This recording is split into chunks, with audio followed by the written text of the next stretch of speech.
I'd first like to take this opportunity to commend the thousands of men and women in our intelligence agencies whom our witnesses represent. Our intelligence professionals are second to none.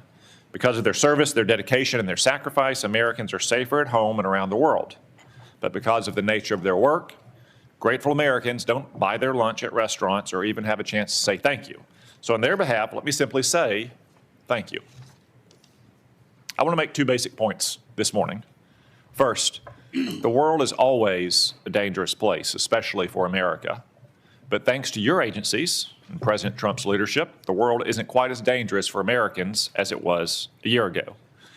Thanks to the efforts of our military and intelligence personnel, including my fellow Arkansans who are now serving in the Middle East, the Iranian revolutionary regime that terrorized the world for 47 years is finally knocked on its back foot. Last summer, we devastated Iran's nuclear facilities. In recent weeks, we've eliminated Iran's top leadership, pummeled its military, sunk its navy, destroyed its missiles, neutered its proxies, and left its economy reeling. After 47 years of indecision and timidity, America has finally put our foot down.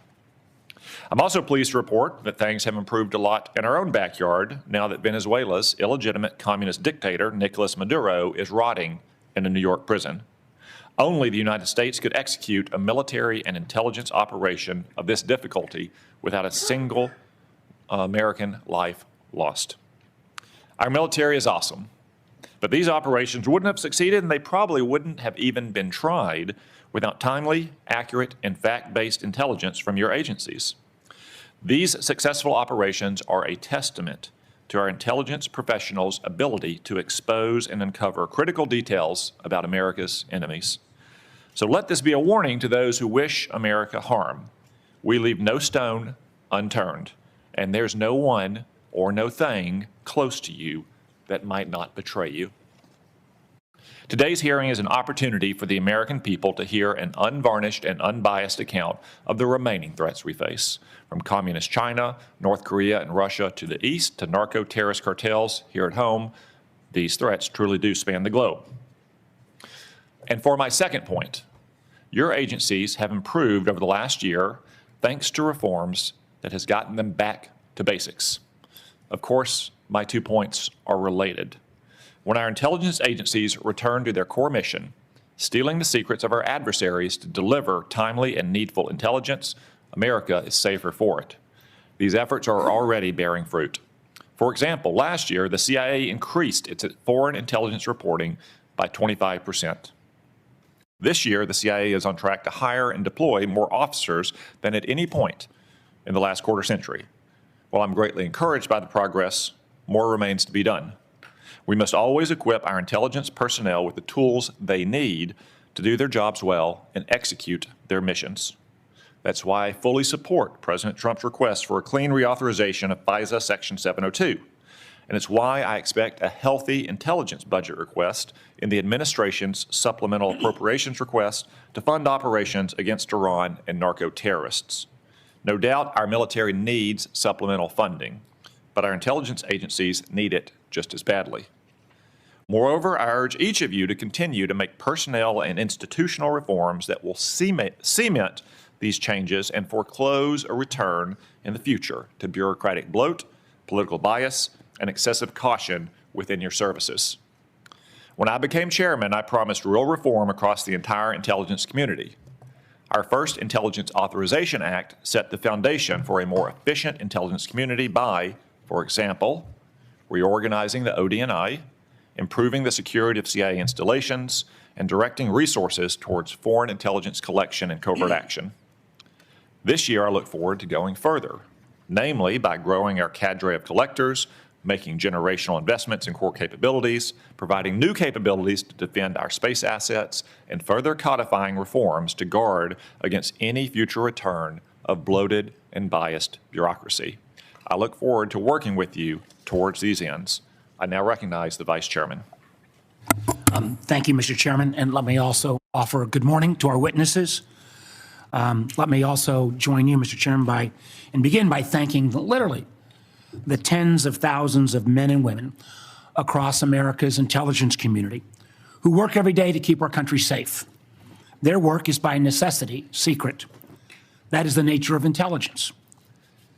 But that is also why hearings like this one matter so much. Over the past year, we have seen a series of developments that raise serious concerns about the erosion of safeguards that protect both our democracy and our security. And nowhere is that more worrying than when it comes to the integrity of our elections. For decades now, our intelligence community has warned that foreign adversaries, including Russia, China, and Iran, are actively seeking to shape the outcome of American elections. These efforts have included cyber intrusions, disinformation campaigns, and covert influence operations designed to divide Americans and undermine our confidence in our democratic institutions. Protecting our elections from these threats should be one of the intelligence community's highest priorities. The DNI is supposed to be coordinating intelligence on foreign election interference, warning the American people about adversaries seeking to undermine our democracy, ensuring that federal, state, and local officials have the information they need. Congress even required the creation of a foreign malign influence center inside the office of the DNI to coordinate the intelligence community's response to foreign election interference and ensure that these threats are properly shared across the government. That is the mission Congress assigned to the DNI.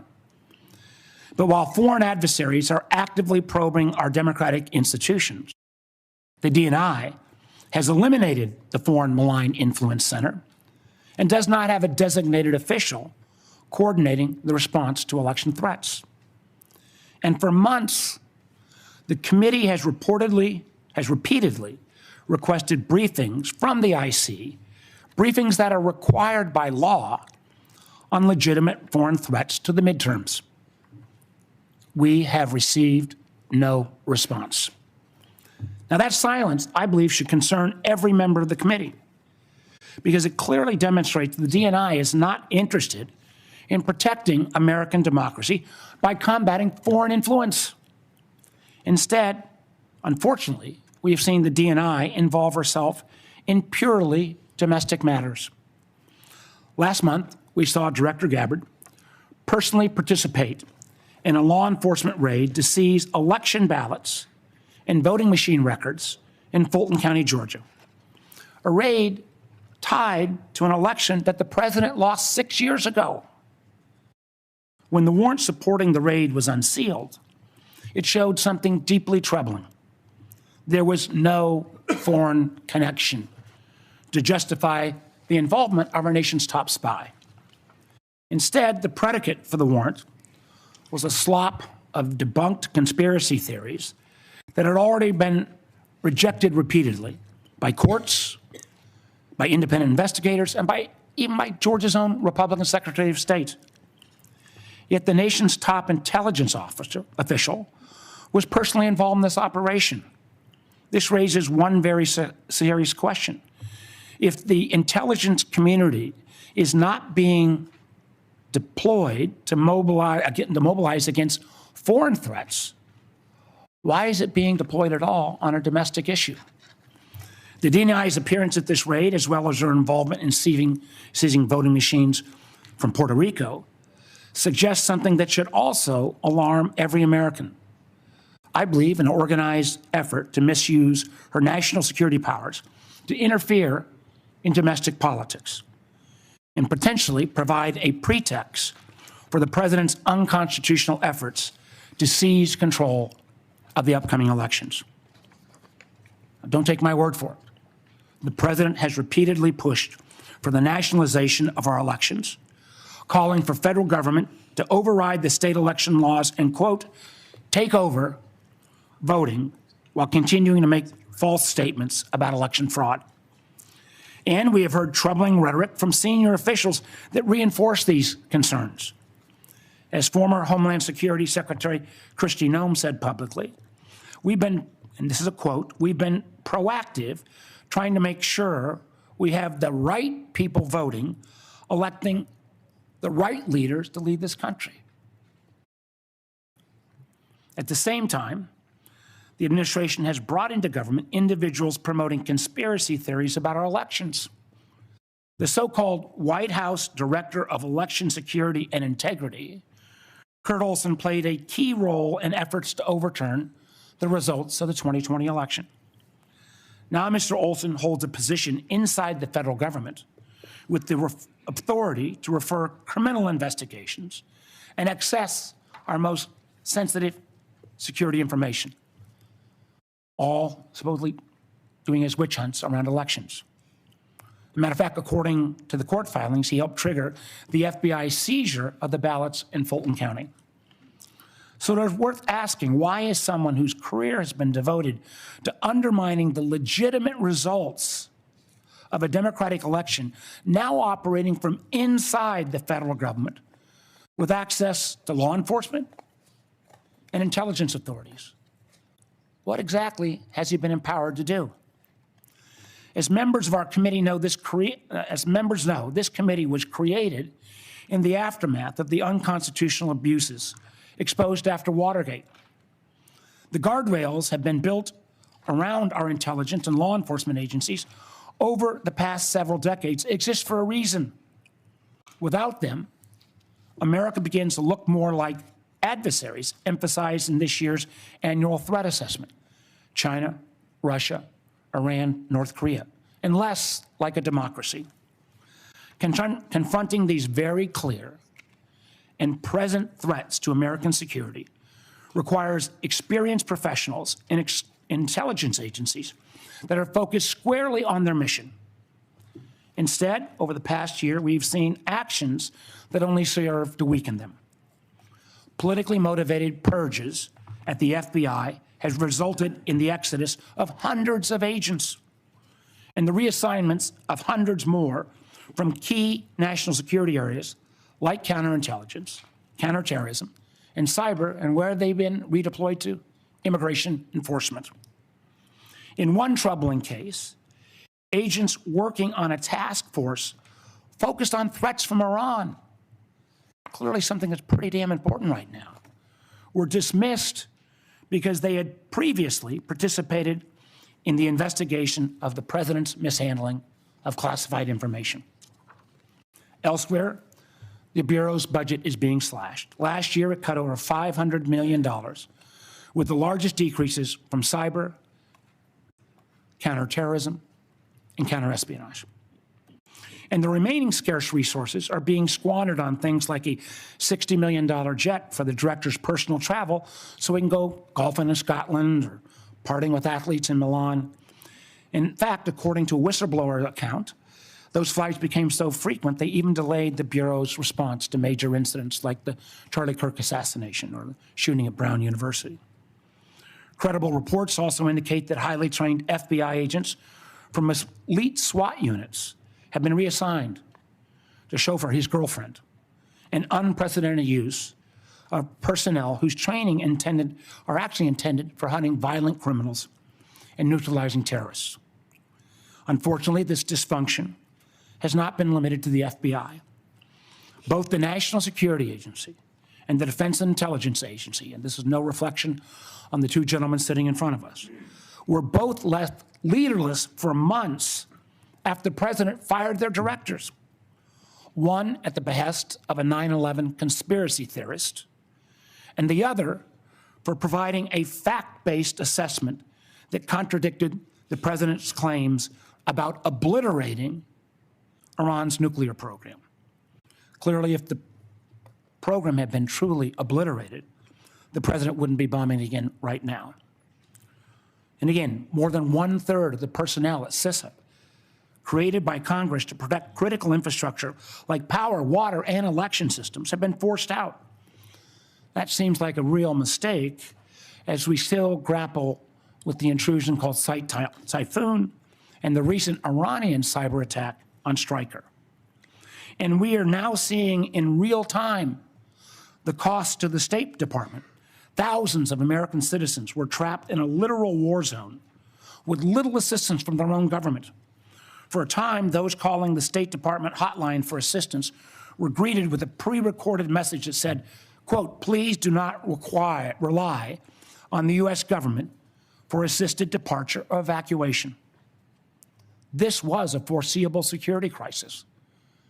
When you start a war of choice, when there was no imminent threat, you should be able to prepare to make sure you get Americans out of the war zone. That same attitude, pushing some of our closest friends into the arms of our most capable foes, has profound consequences. Two of our most significant allies, Canada and the UK, are currently working to sign trade deals with China because they no longer believe the United States is a dependable partner. That's a remarkable statement in 2026. And in the president's war of choice with Iran, a war that has already killed 13 service members, cost Americans, taxpayers, billions of dollars, and scrambled supply chains from oil to fertilizer to aluminum, nobody answered the call when the president asked our allies to help reopen the Strait of Hormuz. As the president's own counterterrorism chief acknowledged in his resignation yesterday, Iran posed no imminent threat to the United States.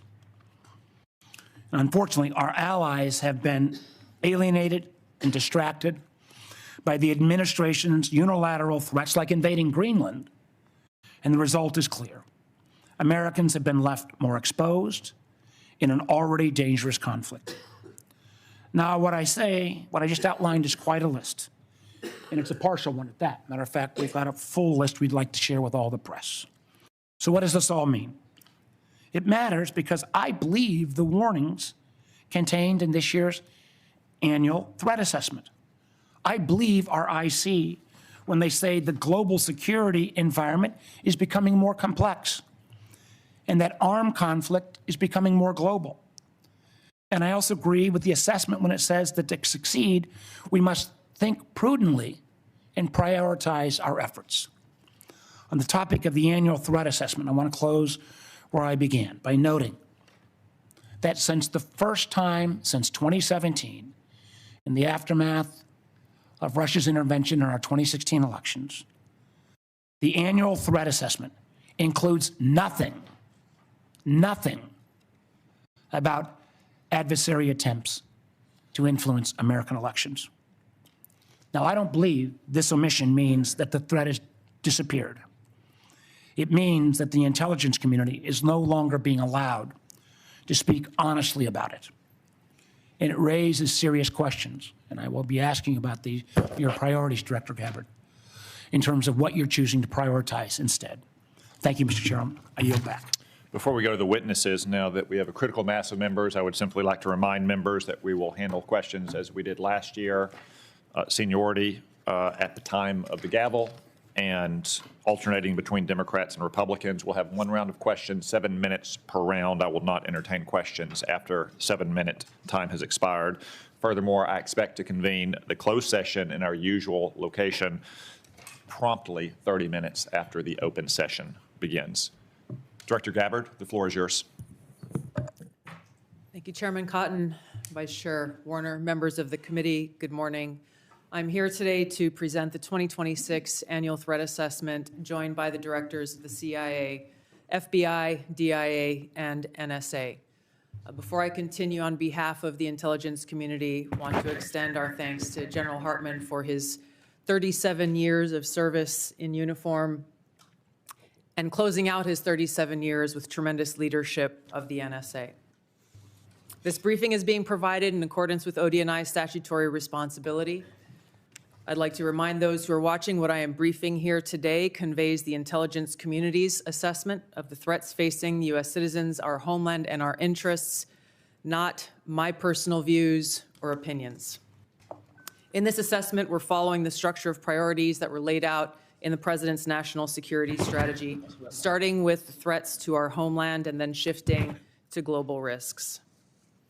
The defense of our homeland is of the utmost importance to the American people, and efforts by this administration have shown over the last year the results of bolstering homeland defense in the security of the American people. For example, The strict enforcement of U.S. policies at the U.S.-Mexico border and regionally have served as a deterrent, drastically reducing illegal immigration. Based on Customs and Border Patrol data, January 2026's monthly encounters are down 83.8% compared to January 2025. Encounters declined 79% compared to 2024. The drivers of migration are likely to continue. Potential worsening instability in countries like Cuba and Haiti risk triggering migration surges, and smugglers who have long operated as transnational criminal organizations continue to view chaos as an opportunity for profit and will continue to look to profit from illegal immigration flows. These transnational criminal organizations continue to pose a daily and direct threat to the health and safety of millions of U.S. citizens, primarily and directly by producing and trafficking in illegal drugs. Under President Trump's leadership, fentanyl overdose deaths have seen a 30% decrease from September 2024 to September 2025.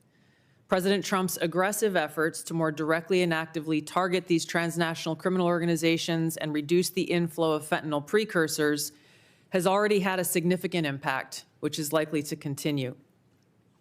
We've seen fentanyl potency also decrease, likely due to disruptions to the production supply chain. U.S. efforts to work with China and India to halt the flow of fentanyl precursor chemicals to North America are demonstrating some improvement, but there is more work to be done, as sadly, there are still tens of thousands of fentanyl-related deaths in America every year. Mexico-based TCOs like the Sinaloa Cartel and Jalisco New Generation Cartel dominate the production and smuggling of fentanyl, heroin, meth, and cocaine into the United States.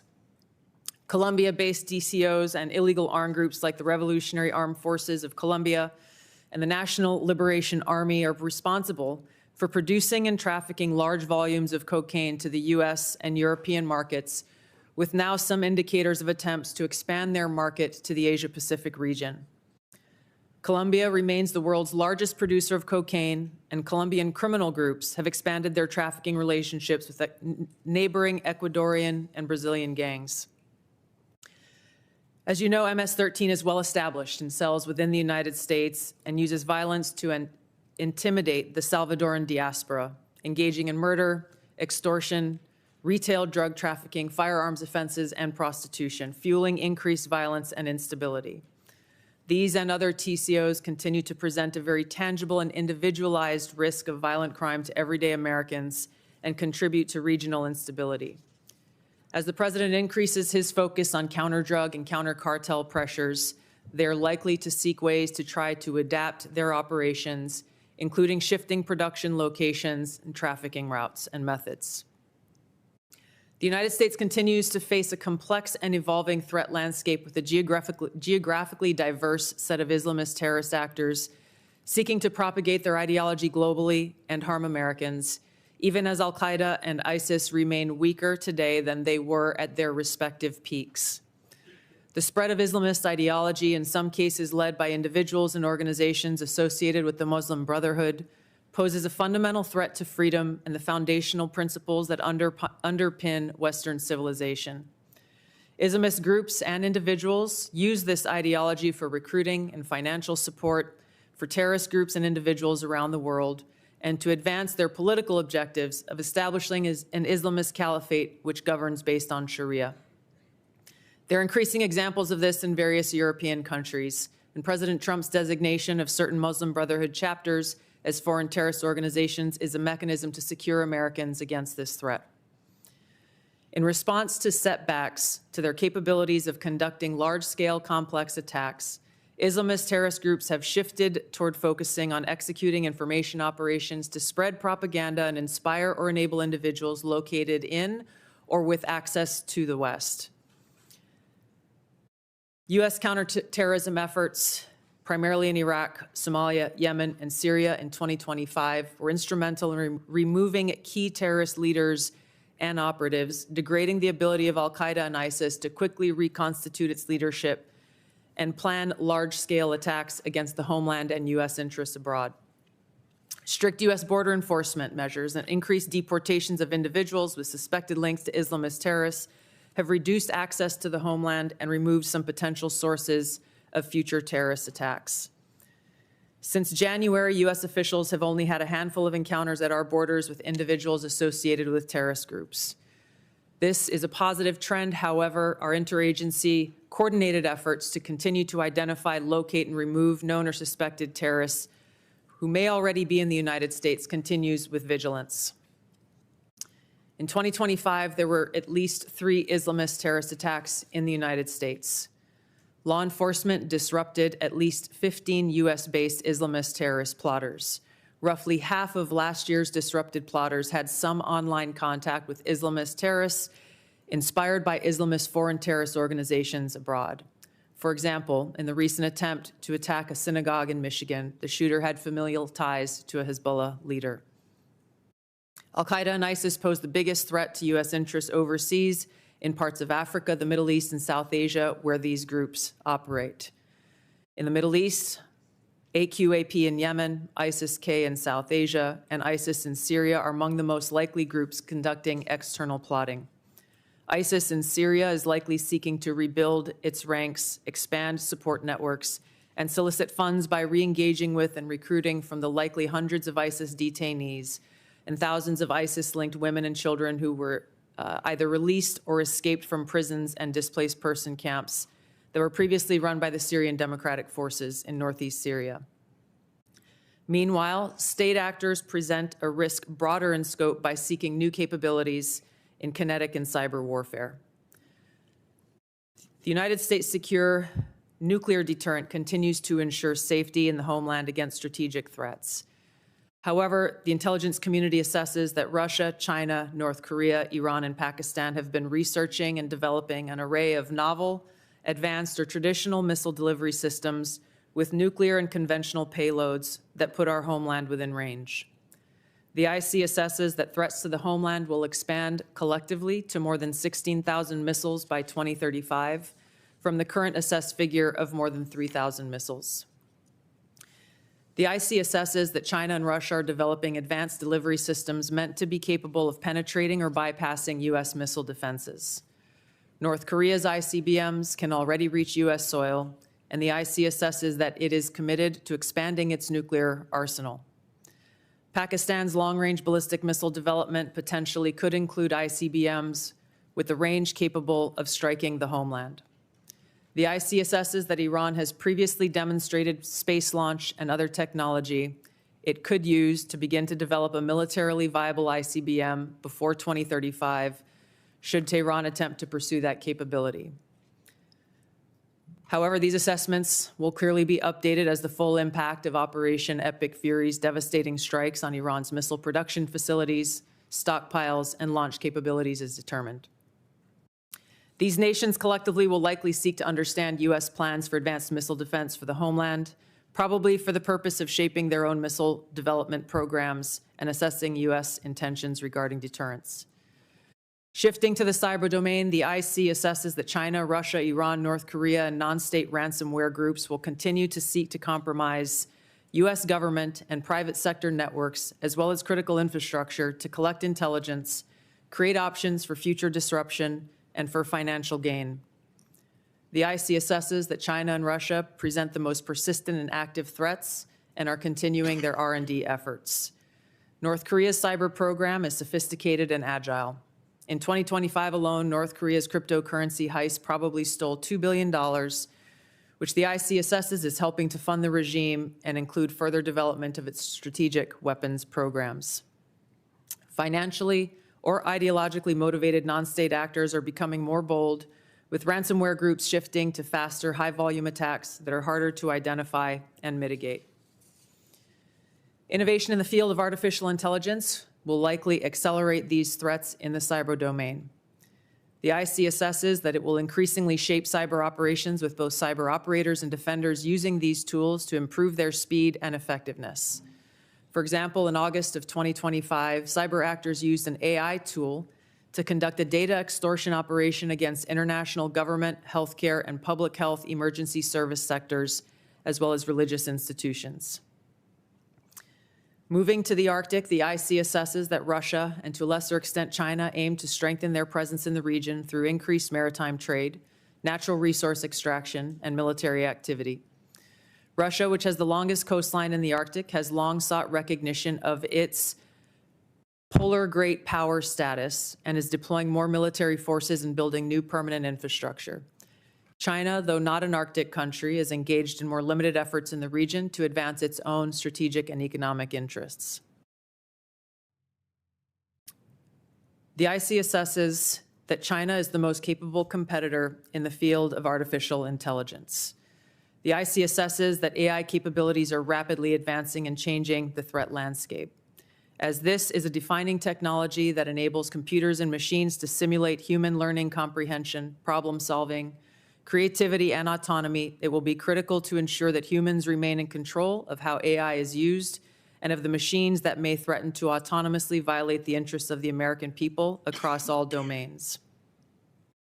AI adoption at scale across the spectrum of usage poses serious risks. AI has the potential to aid in weapons and systems design and has been used in recent conflicts to influence targeting and streamline decision-making, underscoring the risk and likely threats that could manifest on the battlefield. Early developers in quantum computers will give countries an extraordinary technological advantage over others to quickly process national security information and break current encryption methodology used to protect sensitive finance, healthcare, and government information. The global security landscape is volatile and complex, with armed conflict growing more common and posing potential threats against U.S. interests. Strategic competition and regional and smaller powers are becoming more willing to use force to pursue their interests, heightening the risk of conflict.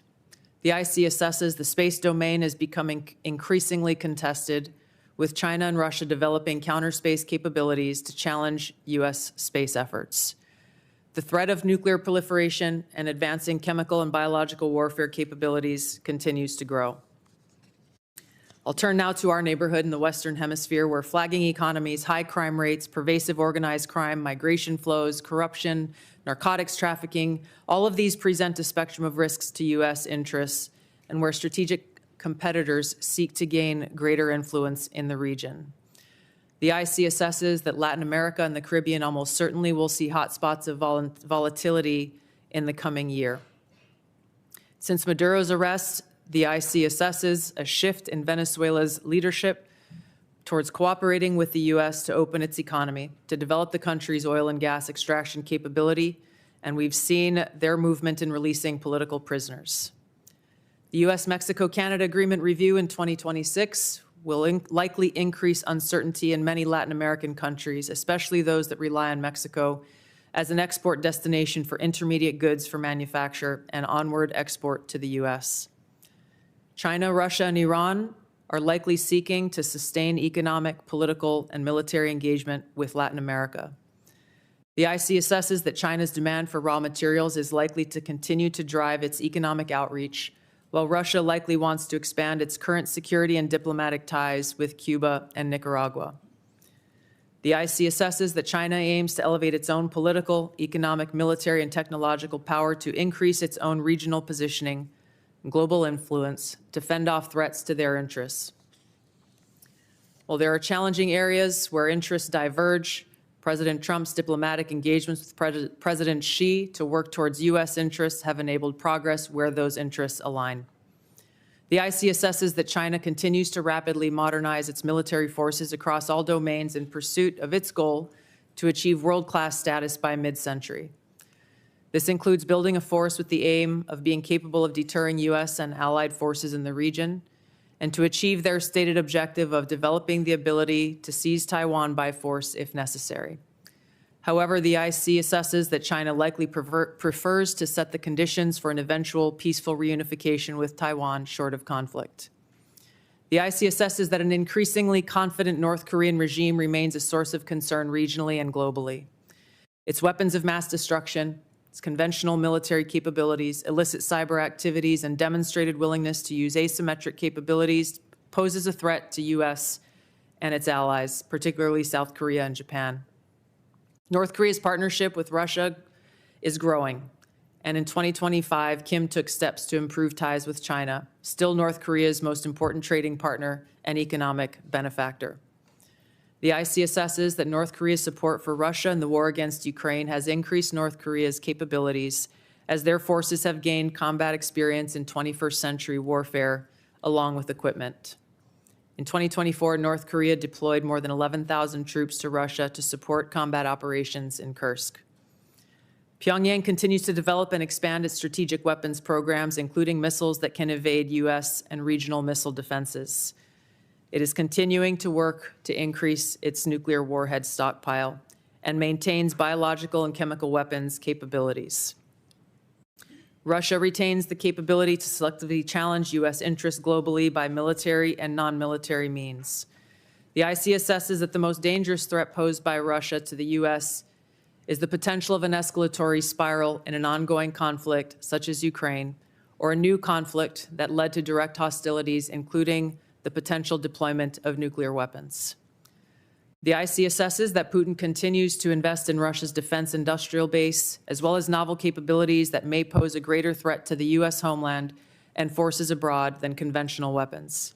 Russia has advanced systems, hypersonic missiles, and undersea capabilities designed to negate the U.S. military advantage.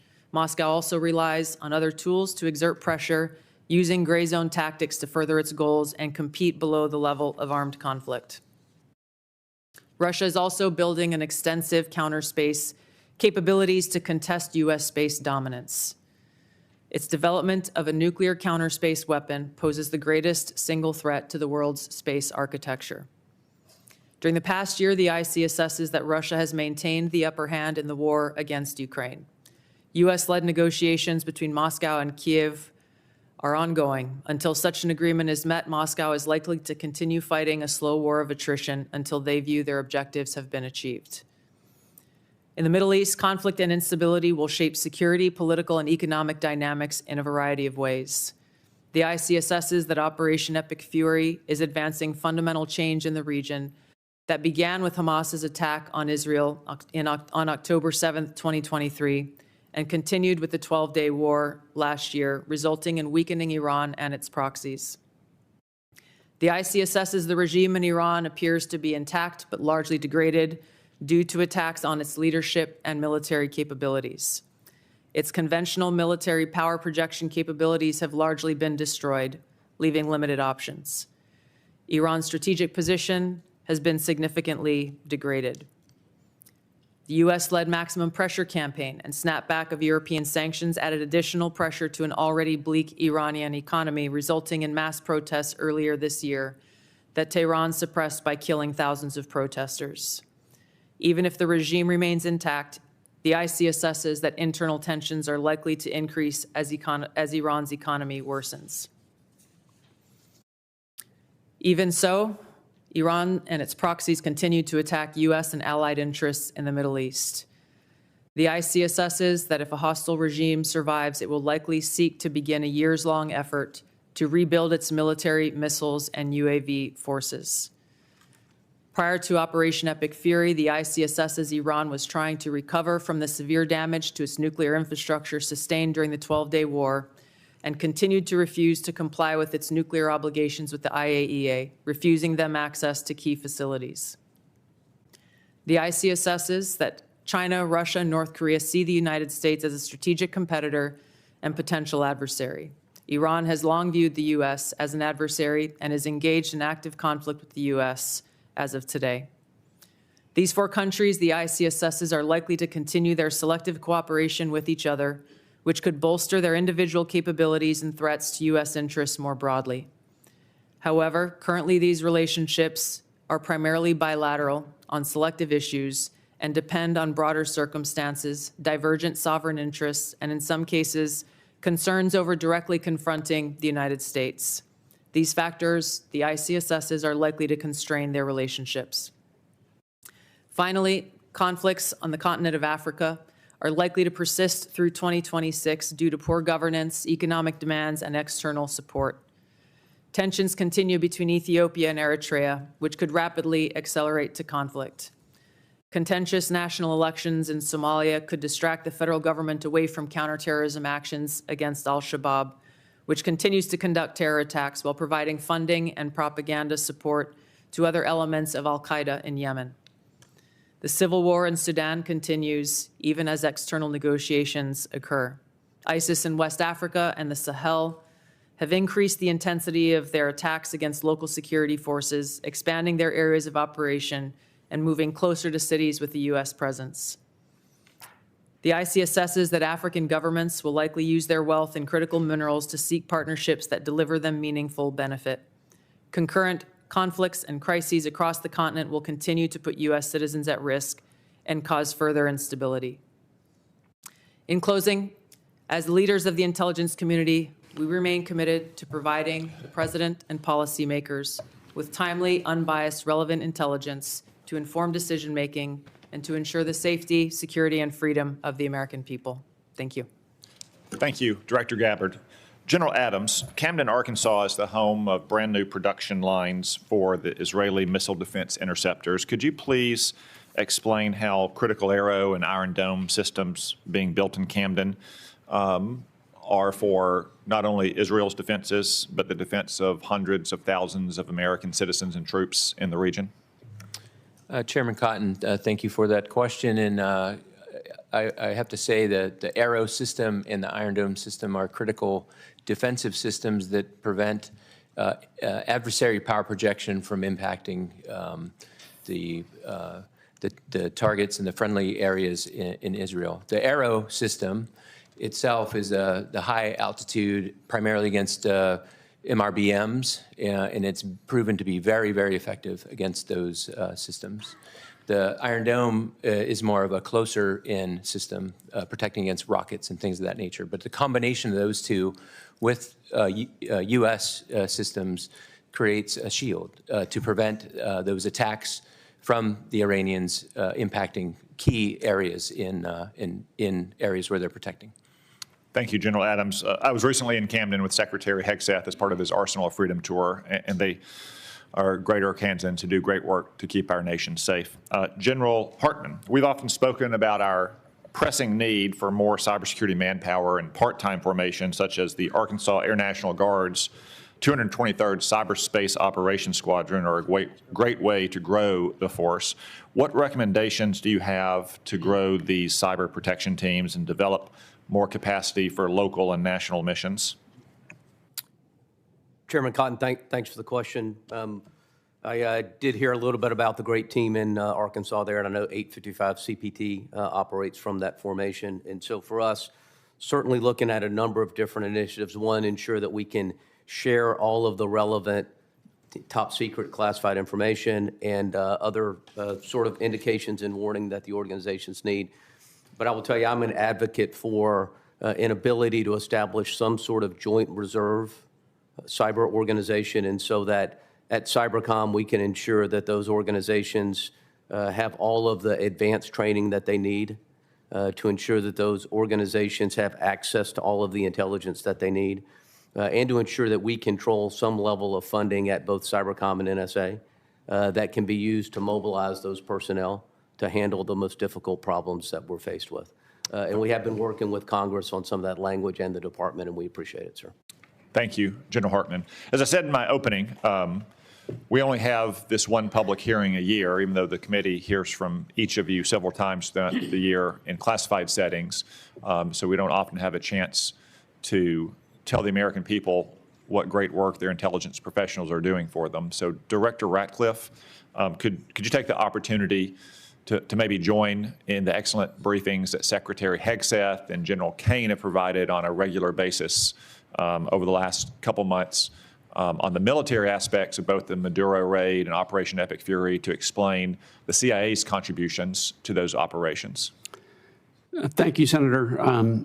You know, last year when I was here in my confirmation, I promised you all, and you had all asked for, a more aggressive CIA, one that was focused on core mission, getting back to the business of stealing secrets, to be able to provide our policymakers with a decisive strategic advantage that would allow and advance and contribute to foreign policy and national security successes.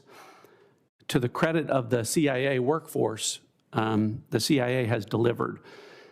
Some of those successes have been very public. As you mentioned, Senator, Operation Midnight Hammer, Operation Absolute Resolve, flawless military operations like that are hostage to a flawless intelligence picture. And the CIA, as you know from classified briefings, contributed in myriad ways to the success of that.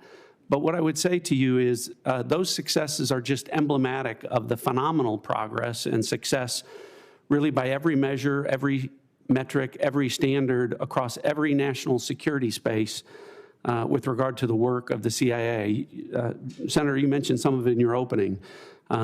The increase of our asset stable and our human sources up by 25%, our FI collection across the board, our foreign intelligence collection up by 25% overall, and in important categories like China, for instance, up 100%. In areas like tech and AI, up 45%. On the counter-narcotics front, our operations up by 70%. And with regard to counterterrorism, those are classified numbers that I'll share with you in the classified portion of this hearing, but they're off the charts good. The best way I can summarize it, Senator, is I had a 32-year veteran of the agency retire this year, and he said to me, I hate to go. I don't know if this is the best year that the CIA's ever had, but it's the best year I can ever remember. And I think that reflects the current morale of the CIA. It's a workforce that knows it's doing a great job. It knows that it's being allowed to do what they signed up to do, which is provide that decisive strategic advantage to our country for great successes that everyone can see. So I thank you for the opportunity to let me recognize the CIA workforce. Thank you. Director Ratcliffe, I want to address one specific threat from Iran, the threat of an intercontinental missile, which is really just the combination of two technologies, one thrust to get something into space and a reentry vehicle to get it back to Earth. Iran has always had a space launch program, which is flimsy cover for the first part of that intercontinental missile program. I haven't seen any Iranian astronauts in space lately. And second, they have medium-range ballistic missiles, which already have a reentry vehicle. So if you crudely married those two technologies together, I've heard some analysts say that Iran could have had a functioning intercontinental missile to threaten the United States in as few as 6 months. Would you agree with that assessment? Well, you're right to be concerned about Iran's development of longer-range ballistic missiles, Senator. If Iran were allowed to develop at the IRBM ranges, which is 3,000 kilometers, it would threaten most of Europe. And yes, as you mentioned, we know that Iran is gaining experience in these larger, more powerful booster technologies through its so-called space launch vehicle program. If left unimpeded, yes, Senator, they would have the ability to range missiles to the continental U.S. It's one of the reasons why degrading Iran's missile production capabilities that is taking place right now in Operation Epic Fury is so important to our national security. Thank you. Vice Chairman. Thank you, Mr. Chairman. Director Gabbard, the whole country knows that you were recently involved in an FBI operation to seize ballots in Fulton County, Georgia. Yet this was despite the fact that the warrant showed no foreign interference or nexus. Matter of fact, the warrant was based entirely on conspiracy theories that have already been examined and rejected repeatedly. Now, where is the authority for you to involve yourself in a domestic law enforcement activity? Thank you, Vice Chairman. I appreciate the question. As you know, I've addressed every issue you've raised in detail in a letter, but I'm grateful for the opportunity to do it in this forum. As you stated, Congress provided by statute, ODNI, with the responsibility of election security and counterintelligence in 2021. As you also know, ODNI has purview and oversight. I know the history very well, but could you just I am addressing the question. ODNI also has purview and overview over two domestic-related agencies, the Department of Homeland Security and the FBI, both of which have purview over election security responsibilities to ensure the integrity of our elections. I want to correct one of your statements that you've made multiple times, which is false. I did not participate in a law enforcement activity, nor would I, because that does not exist within my authorities. You were present on the scene. Are the photos of you on the scene false? I was at Fulton County, sir, at the request of the president, and to work with the FBI to observe this action that had long been awaited. I was not aware of what was in the warrant or was not in the warrant. And what was the president's specific request for you to go to? What was the specific request that was made by the president for you to show up in Fulton County? To go and observe the FBI's activities on this issue. So why? When you look at the fort, your question, sir. Do you have the answer why the president was knowing about this affidavit before it was even served? I'm not aware that the president knew about an affidavit before it was served. Then why was he sending you to Fulton County? This occurred the day that the FBI had it approved, their warrant approved by a local judge, and they began to execute this. To address your question, sir, about the foreign nexus question, in order for us to better understand the vulnerabilities in our election systems that may exist today as we look to 2026, and yes, we are very focused on trying to make sure that this election is one that the American people have Director faith. Gabbard, I've got a number of questions. Director Gabbard, cast. I have a number of questions. Let me ask my next question, please. You have not provided any of the required reports or briefings to this committee on foreign interference. This is the first threat assessment since 2017 that didn't even mention foreign interference. Last year, when you were already confirmed, it mentioned it at high level. Are you saying there is no foreign threat to our elections in the midterms this year? As I stated in the outset of my remarks, this year's annual threat assessment matches the prioritization of threats and Please answer the question, yes or no. Is there foreign threat interference to our elections this year? Laid out. Are there foreign? Please allow me to answer the question, sir. The intelligence community has been and continues to remain focused on any collection and intelligence products that show a potential foreign threat for those who are seeking to So far, there has been none then because you've made no reports. Excuse me, ma'am. If you want to ask the questions, you should have stayed in Congress. Please answer the questions. I didn't ask you a question, sir. I'm trying to answer your questions. So you're saying the failure to provide any reports or the failure to have any mention of a foreign threat assessment, I would draw the conclusion there must be no foreign threat to our elections in 26. So that brings me a question that I have for both you, ma'am, and Director Patel. There are reports that in 2020, the president was preparing an executive order to potentially seize ballots or bring in federal forces. There is a published report that there is a similar EO being drafted right now about 2026, citing China. Director Patel, do you have any knowledge of that draft EO? Thank you, Vice Chairman. I do not, sir. Director Gabbard, do you have any? I do not. Thank you. Let me move to Iran. Now, I understand, and I appreciated, Director Gabbard, your comments yesterday about agreeing that the president has sole authority, I guess, in his bones to declare whether something is an imminent threat. I didn't agree with your friend, Mr. Kent, but I didn't, again, I agreed with him yesterday on the fact that there was no imminent threat. I guess what I'm concerned about, one thing is, even in your printed testimony today on page 6, and your last paragraph on page 6, as a result of Operation Midnight Hammer, Iran's nuclear enrichment program was obliterated. There's been no efforts to try to rebuild their enrichment capability.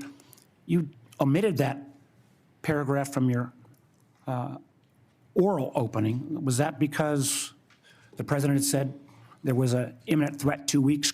No, sir. I recognize that the time was running long, and I skipped through some of the portions. So you chose to take of my oral delivered remarks. You chose to omit the parts that contradict the president. The president continues to say as well that he had no idea, was shocked that the Iranians had moved to take over the Strait of Hormuz. Did you provide any intelligence that would say that it would be that it was not likely that the Iranians would try to move on the strait? I'm not aware of those remarks, and I think those of us here at the table can point to the fact that historically the Iranians have always threatened to leverage their control over Why would the Strait president of say he was Hormuz. amazed? Or, I'm not aware of those remarks. What about the comments the president made that thought that he was surprised again, reports that Iran struck the adjacent Gulf states? Again, I'm not aware of those remarks. We have Well, been let me and ask you this. continue to Did provide you brief the president? Did you brief the president? Decisions. Did you brief the president if he starts a war of choice that the likely result would be that Iran would strike adjacent Gulf nations and close the Strait of Hormuz? Did you brief him on those two facts that I think have been consistently the assumptions of the intelligence community?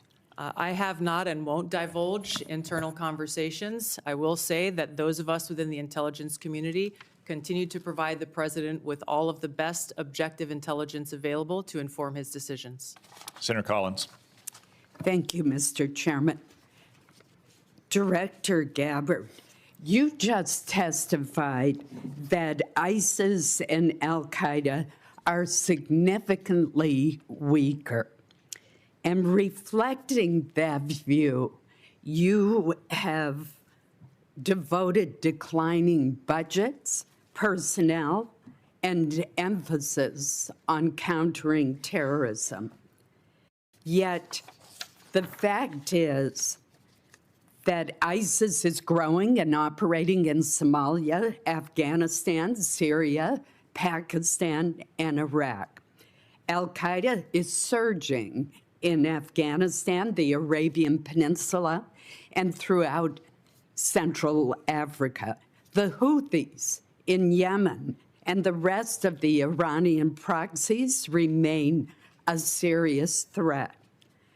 Focusing, as you have done, on great power competitors seems to have diverted resources from the fight against terrorism, a fight that's very much still going on. As I have said repeatedly, it is terrorists who want and can kill Americans today. We've just seen the terrorists in Michigan attacking the synagogue. In addition, it appears that a more stovepiped effort in the Intelligence Committee has returned. How are you ensuring that Americans are safe and that you are countering counterterrorism threats to our homeland and to U.S. citizens abroad? Thank you, Senator Collins, for your question and the opportunity to clarify the comments in my opening statement. My reference to the size of ISIS and al-Qaeda organizationally is smaller and weaker than it was during its peak over a decade ago. However, I completely concur with your remarks about the threat of ISIS, al-Qaeda, and other Islamist terrorist groups around the world and the threat that they pose to U.S. interest service members and directly to the homeland.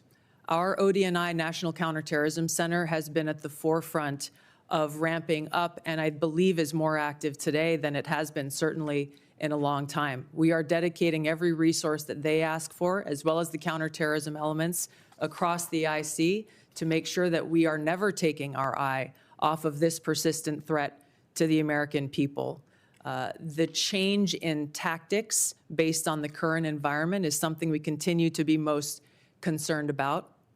We are seeing less indicators of large-scale organized complex threats or attacks, and instead efforts focused on individuals either who have been radicalized by Islamist propaganda and may not have ever had contact with ISIS or al-Qaeda, for example, and others who have had contact, of which we are able to have more indications of.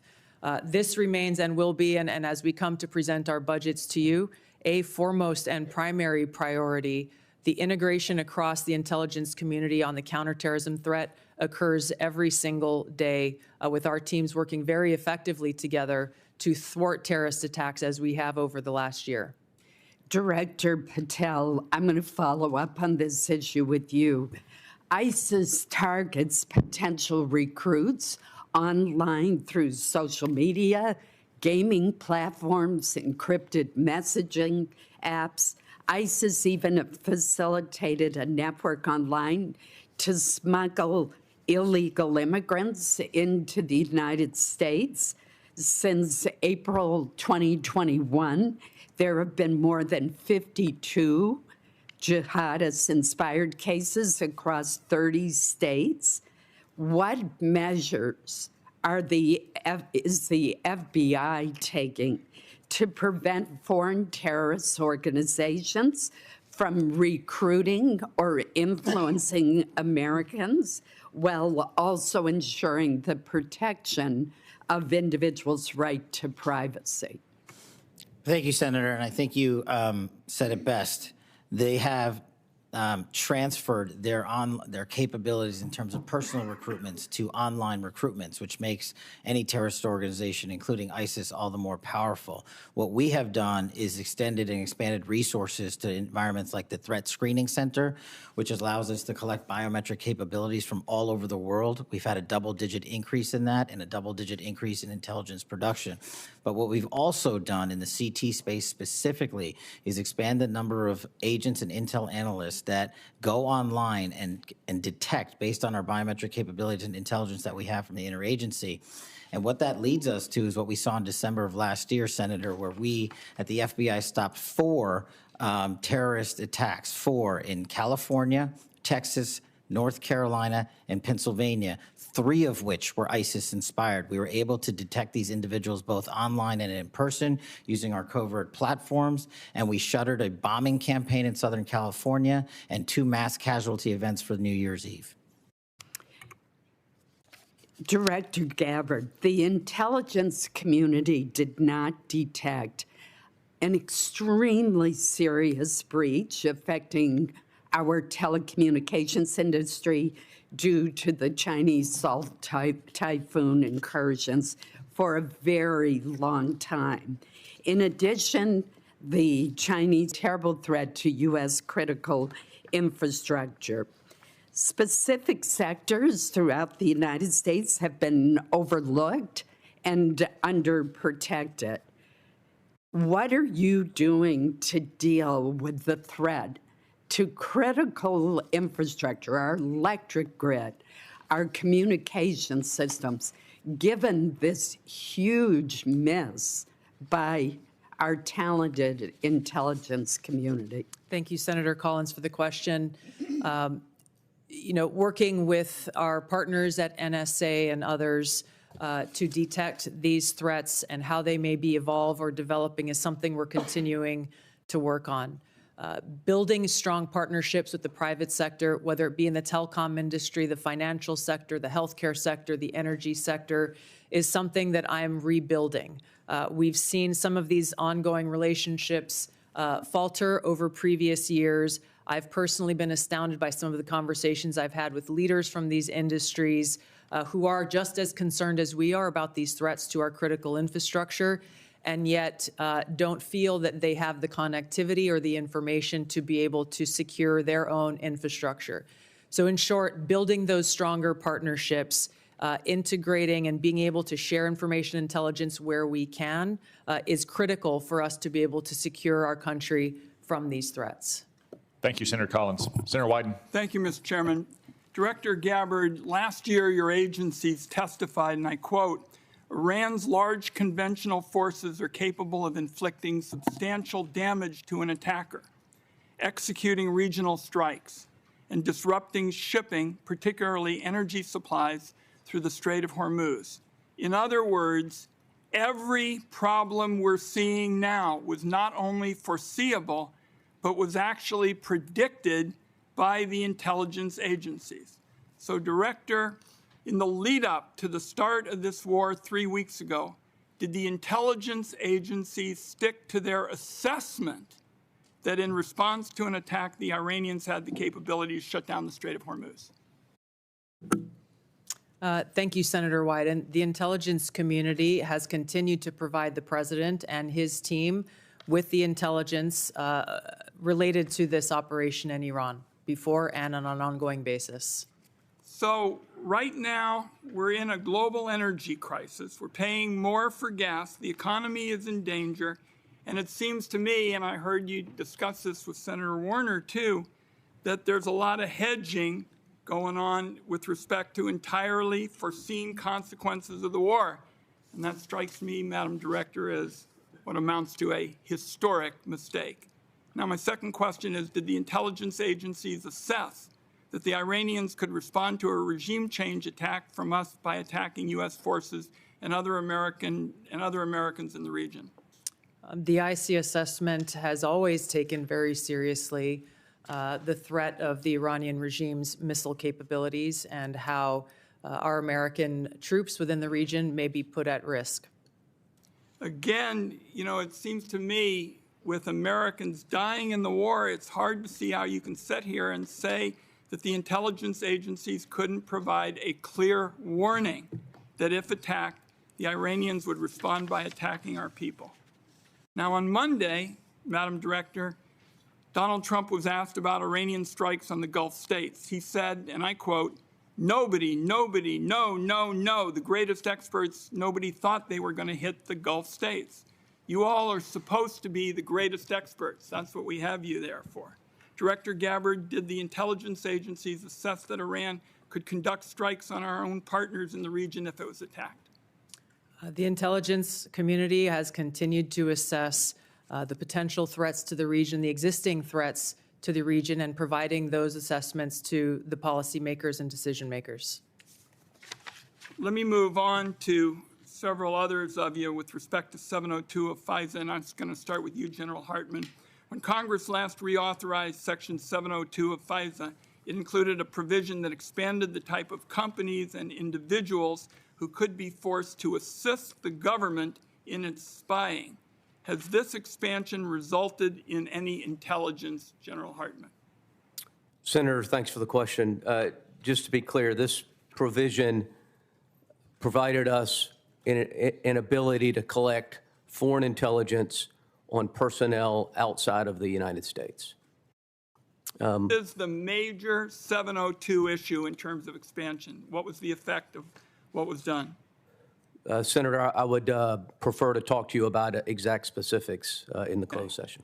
I'm happy to do that. Let's understand, though, this is a dangerously broad provision that could be used to rope in anybody with access to a cable box, a Wi-Fi router, or a server.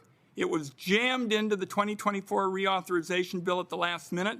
Senators were told they had no choice but to support it. And now, 2 years later, we've just had testimony from a very respected individual who's saying, so far it has had no value. So, colleagues, we are getting ready to have another discussion on this, and this ought to be a warning to every senator that not every new spying power that is sold as urgent and critical actually is. Senator, could I please respond to that? Of course. So, Senator, I just want to be clear.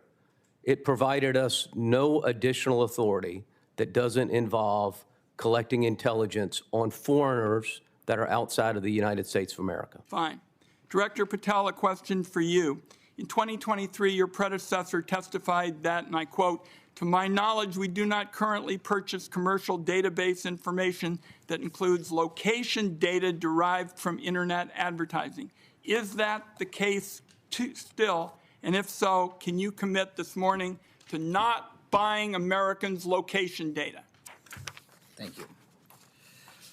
The FBI uses all tools, Senator, thank you for the question, to do our mission. We do purchase commercially available information that's consistent with the Constitution and the laws under the Electronic Communications Privacy Act, and it has led to some valuable intelligence for us to be utilized with our private and partner sectors. So you're saying that the agency will buy Americans' location data. I believe that that's what you've said in kind of intelligence lingo, and I just want to say, as we start this debate, doing that without a warrant is an outrageous end run around the Fourth Amendment. It's particularly dangerous given the use of artificial intelligence to comb through massive amounts of private information. This is Exhibit A for why Congress needs to pass our bipartisan, bicameral bill, the Government Surveillance Reform Act. I have time, I believe, for one more question. Director Patel, you 3 weeks ago indicated you were dissatisfied about having your phone records subpoenaed. Do you think the government ought to get a court order to collect phone records?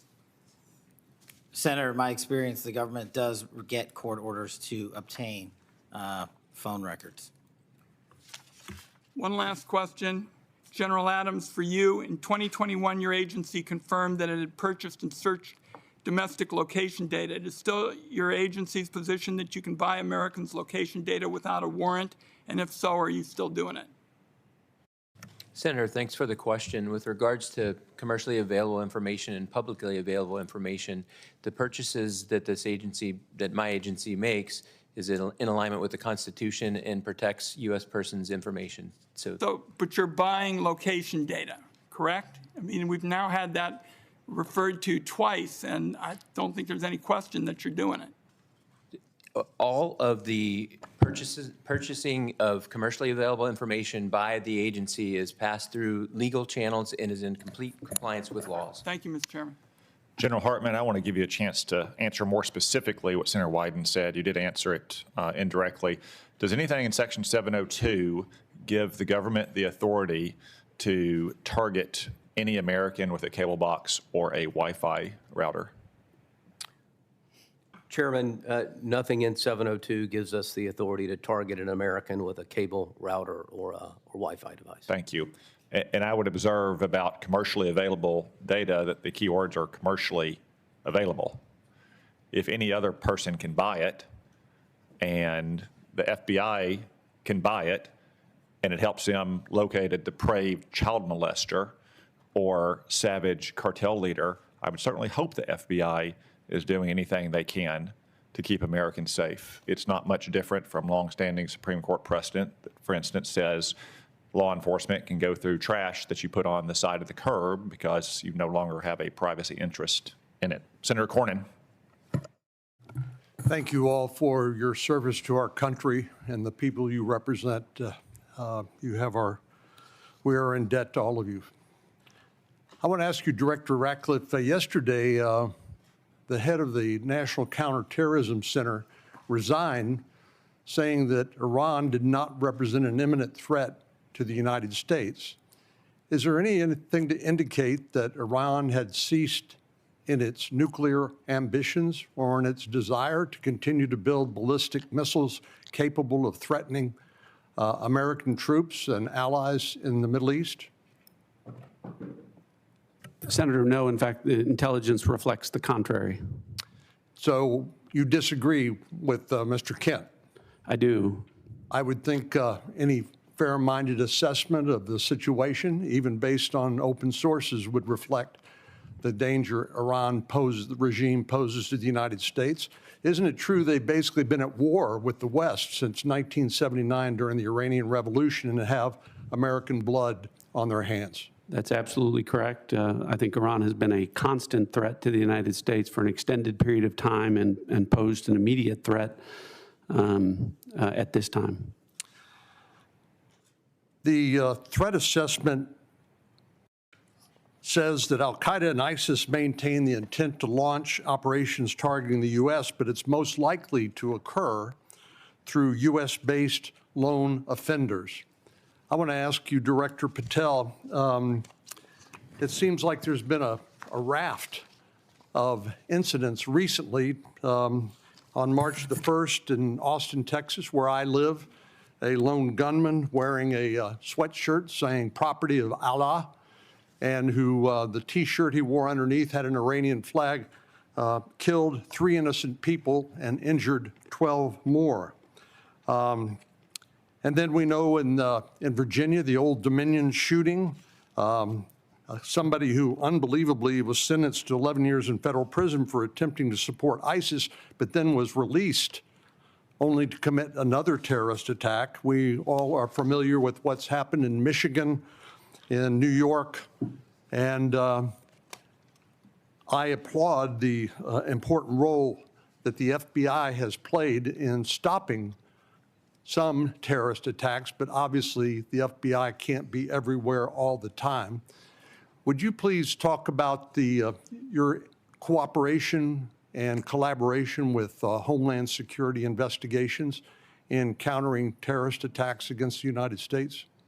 Thank you, Senator. Absolutely. It is essential that the FBI cooperates with the entire interagency. But as to your question about DHS specifically, what we have stood up around the country are 59 Homeland Security task forces in 59 separate locations. These are joint terrorism task forces? Essentially, the JTTF model was expanded. So the FBI owns 56 joint terrorism task forces in each of our field offices. On top of that, we have 59 HSTFs, which are co-led by the FBI and DHS. And what that allows us to do is things like we did down in New Orleans just over the holiday period, where we surged for a 6-week period of time, and where we dropped the murder rate by double-digit points, and also was the first time that Mardi Gras in its entire history had not one homicide. So when you bring the powers of the Homeland Security folks, DHS, and the FBI together, this is the purpose of it, to get after not just the terrorism threat, but the violence and the criminal activity in our cities. And that's why we're in 59 cities across the country,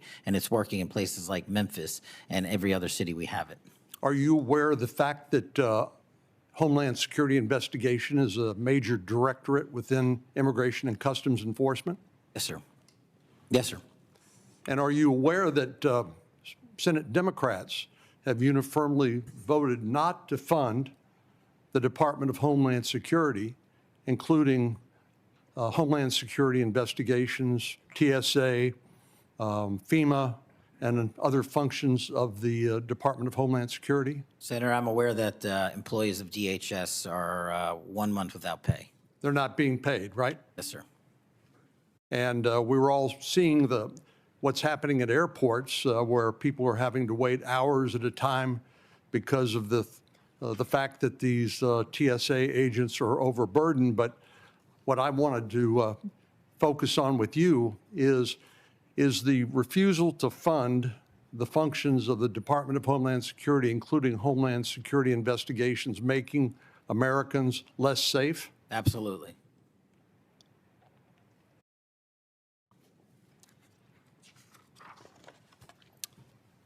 So give us an example of some of the cooperation that you all have engaged in with, the FBI has engaged in with the Homeland Security investigations. I'm looking at an article here that talks about the 190,000 Afghan nationals that were admitted to the United States, literally unvetted, and there are examples of individuals within that 190,000 who have committed terrorist attacks against the United States and against American citizens.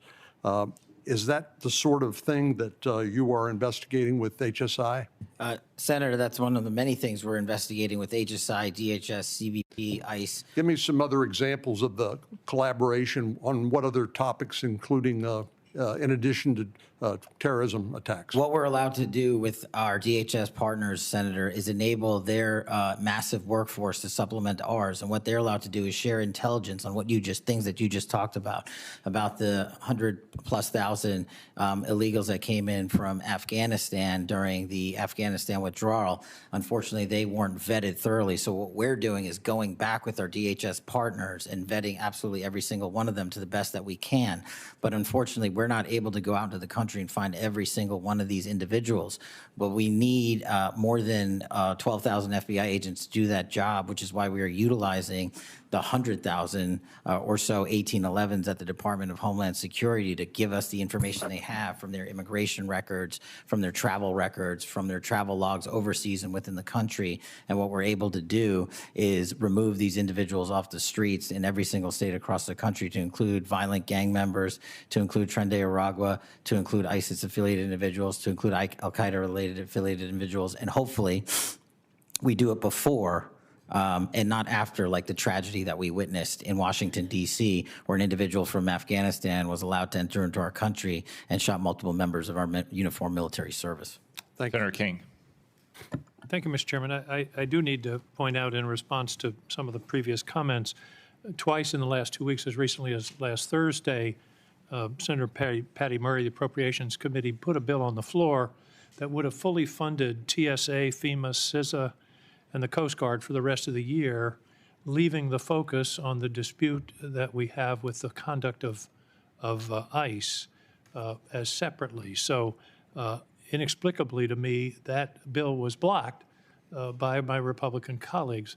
It would have, as I say, fully funded TSA, FEMA, CISA, Coast Guard, and then focus the attention on the situation with ICE. So I just want to be clear on who's blocking funding for those 4 agencies. I'd like to ask Ms. Gabbard and Director Ratcliffe, Director, both of you, were either of you in the room or your designees when the President was making the final decision about taking this action against Iran on February 27th, 28th? Was there an intelligence committee, intelligence community present in those deliberations? Mr. Ratcliffe, your response? Senator King, I'm probably in dozens and dozens of briefings with the President. I don't know if there was a single meeting where there was a single time where a decision was made. Were those dozens of meetings right during the lead up to this war? I know you've met many times, but I'm talking about it in the 2 weeks or so before the decision to go into Iran was made. Again, countless meetings with the President. During that period? During that period. Director Gabbard, were you present in those discussions? Likewise, yes. The reason I'm asking the question is there seems to be a discrepancy between what the Intelligence Community has reported over the years and what the President has said in terms of of this action. For example, Senator Wyden read the report from a year ago that strikes against neighboring states and action to close the Strait of Hormuz was predicted by the intelligence community. And yet the President says nobody knew. And my question is, did you tell him? Anybody want to answer that question? Senator, I'll answer the question. So with regard to briefings, the President gets briefings constantly about intelligence. Now, the comments that you talked about, I had not heard, but what I can tell you is that Iran had specific plans to hit U.S. interests and energy sites across the region, and that's why the Department of War and the Department of State took measures for force protection and personnel protection in advance of Operation Epic Fury. I think that's what's most important. Any predictions to the President about the Strait of Hormuz? All you got to do is look at a map, and you'll see that the vulnerability of the Strait of Hormuz. Was that part of the briefing, Director Gabbard? I think the Director Ratcliffe made the point here is that this has long been an assessment of the IC, that Iran would likely hold the Strait of Hormuz as leverage. And my question is, was that communicated to the President in the lead up to this action? And it's because of that longstanding assessment that the IC has continued to report that the Department of War took the preemptive planning measures that it did. Well, they've stated that they did not plan for the Strait of Hormuz. The President said, who knew that was going to happen? Anyway, let's move on. Does the President take a daily brief from the intelligence community? This is a yes or no question, I think. Yeah, the President, I would say, Senator, in my estimation, on average, I brief the President of the United States on intelligence probably on average 10 to 15 times a week, where I have conversations with him about specific, discrete issues. Sometimes there are dedicated sessions that last hours in length. Sometimes I'm briefing him on specific issues, sometimes 3 or 4 times a day. But I would say on average, my interactions where I'm briefing the President on important national security matters happens probably on average 10 to 15 times per week. Thank you. Could you update us on the intelligence on Russian intelligence sharing with Iran in the current conflict? What do we know? Senator, if there is that sharing going on, that would be an answer that would be appropriate for a closed session. Well, it's been in the public press. This is open source that it's occurring. Is it occurring? Again, if it is occurring, that would be an answer appropriate for a closed session. What I can tell you is that according to the Department of War, any support that Iran may be receiving is not inhibiting their operational effects. Okay, that's sort of the first cousin of a yes, I guess. According to intelligence analysis, can regime change or the elimination of the estimated 1,000 pounds of highly enriched uranium be accomplished without boots on the ground? Senator, the discussion about the Iranian nuclear capability, we intend in the closed session to talk about that in great deal. With regards to revealing any information about the ability to do that, I would have to defer that to closed session. Okay, I'll see you in an hour. Finally, there was very little, if anything, in the report, in the assessment about climate change, and that's been in past reports. There is a lot of discussion about migration. The estimates are that climate migrants, because of the changes in the climate and the atmosphere, and particularly in the center equatorial area of the Earth, will range from 200 million to 1 billion people by 2050. Do you believe that is a national security threat that should be addressed? The Syrian refugees were about 6 million, and they upset the politics of Europe for several years. We're talking about 200 million to 1 billion people on the move. I believe that's something we should be discussing and that the intelligence community should be assessing. Director Gabbard? Yes, Senator, there are a number of drivers of things like migration. It would be an extensive and voluminous annual threat assessment if we included every single one. This annual threat assessment is focused, again, on the priorities laid out by the President's national security strategy and on the effects that we can take action, operational action, to protect U.S. interests. Well, I would suggest combating climate change is something we can take action on. Thank you, Mr. Chairman. On the matter of media reports about Russian or Chinese collaboration with Iran, I would point out that the media is not a classification authority. And that kind of story, whether true or not, might be better suited for the FBI to investigate on whether there's been unlawful disclosures of classified information. I would also say it sounds like something Russia and China would do. Communist Russia used to do it during the Cold War, and Communist China has always done stuff like that. On the Patty Murray legislation, not only would it have defunded ICE and CBP, it would have also defunded Homeland Security investigations, which do critical work on our streets to protect our communities from financial crimes, from predators, from transnational gangs as well. So while we would all like to see the TSA and the Coast Guard and other critical parts of Homeland Security as well, we do not want to defund the police, this time the immigration police. Senator Moran. Chairman, thank you. I believe that it's in the U.S.'s national interest, our security interest, for Ukraine to be successful in defeating the Russian invasion. I'm concerned with the consequences of Operation Epic Fury on that ability of Ukraine to succeed in defending its borders. And General Adams, in broad terms, not necessarily, not classified terms, what are the consequences to the supply chain, to the capability of the United States to supply NATO allies and Ukraine as a result of Operation Epic Fury? My question is that usual problem of how do we do both? Are we doing both?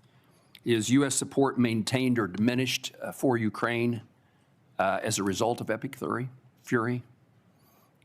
Senator, thank you for that question, and we do continue to, beyond Epic Fury, observe what is happening across the world in crises like Russia and Ukraine. Unfortunately for the situation there now, just based on the force composition and the delta between the Russian forces and the Ukrainian forces, the advantage is to the Russians. As we get into the classified hearing, we can talk a little more specifically about the items with regards to supply chain and with regards to the information that the Defense Intelligence Agency collects. We look at the foreign threat and what their capabilities are from a multi-int perspective. We look a little bit less at friendly capabilities. Now I would defer questions with regards to U.S. supply chain limitations with regards to logistics and the effort that the Secretary of War is having with regards to trying to boost the U.S. Defense Industrial Base. I would defer those to the department to discuss. Well, General, please be prepared for the classified session for me to continue to pursue this. I mean, our supply chain issues are not classified in the sense that every hearing I'm in as a defense appropriator has officials from the Department of Defense testifying about the need for further assistance. And really, I'm asking for the facts of what has happened as a result of Operation Fury, Epic Fury, in the last few weeks in our supply to Ukraine and our NATO allies who are supplying Ukraine. Yes, sir. The department is executing a comprehensive, in fact, the Sec War has gone around the nation to boost the defense industrial base. We know for a fact that we have to increase our defense industrial base capability. Its impact based on the munitions expended during Epic Fury will be an impact, but we need to boost it. The efforts are underway to boost it, and sir. Well, I'm interested in helping accomplish that goal. Director Ratcliffe, perhaps along the same line, I assume let me first of all compliment you on your public service. I appreciate you.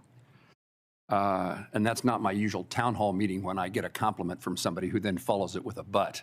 I am interested in being of help, and in regard to your conversations in preparation for Epic Fury, I'd be interested in knowing if the consequences to our abilities to defend the United States against Russia or China or other adversaries was taken into account. How is that diminished or increased by Operation Epic Fury? And particularly in this instance about what it means, was the conversation had about what it means to our ability to help Ukraine defend itself? U.S. support for Ukraine includes military and other assistance, but also we've undertaken economic sanctions against Russia for their invasion of Ukraine. And Epic Fury has caused a significant increase in oil prices, and the administration has waived sanctions against Russian oil companies, which are reported to say that Russia is receiving $150 million per day additional dollars as a result of the waiver. What can you tell me about our plans or your understanding of what's transpiring as a result of Operation Epic Fury in regard to those oil revenues that are now being generated in favor of Russia and the lifting of the sanctions, at least for a temporary period of time? Senator, thanks for the compliment, I think. I'll start with a couple things. What I would tell you is the same military and intelligence professionals who delivered, not just for the administration, but for the American people, a flawless intelligence picture and flawless military operations in Operation Midnight Hammer and Operation Absolute Resolve are the same folks involved with Operation Epic Fury. And so I hope that provides you some measure of comfort with regard to how detailed, how thoughtful the approach was to the current operation. And that's why I think that to mischaracterize it as it is being done in the media is a disservice to the folks involved in what is a very specific campaign that is different than the two that I mentioned before. It's why the president came out and said, this isn't over in a matter of hours. This is a 4 to 6 week campaign, and that it would come at some cost, because the goal of the president and the administration is to address a 47-year problem, the most destabilizing force in the Middle East for the last 47 years, one that has frankly been watered, fed, and nurtured by policies of prior administrations that has allowed them to become the threat that they have. So I say all of that sort of in context to understanding that we have to address that, but at the same time, to your point on what's going on with regard to Russia and Ukraine, and you mentioned the oil issue. Sometimes policymakers have to take steps that, while they may benefit adversaries like Russia or China, do so because they also think it will benefit U.S. citizens, and in this case with respect to keeping the economy on track and keeping oil prices low. So what I can tell you is the intelligence is thoughtfully considered, and I think that policymakers have taken that I'm confident that we can walk and chew gum at the same time, pursue objectives in the Middle East, and provide support with regard to the conflict in Russia and the Russian aggression in Ukraine. Senator Bennett. Thank you, Mr. Chairman. I appreciate that. Mr. Director Ratcliffe, you just described the specific campaign that the president is engaged in, the country's engaged in with respect to Iran. I think the campaign has been one, in my view, without a specific rationale for the American people. 19 days into President Trump's unauthorized war with Iran, and by which I mean there has been no congressional approval, at least 13 American service members are dead and many others are injured. Yet President Trump has offered no credible justification for an imminent threat, no clear goals, no strategy or timeline. His message keeps changing, I think, in really damaging ways. President Trump said Iran's nuclear facilities had been, quote, totally obliterated in June 2025.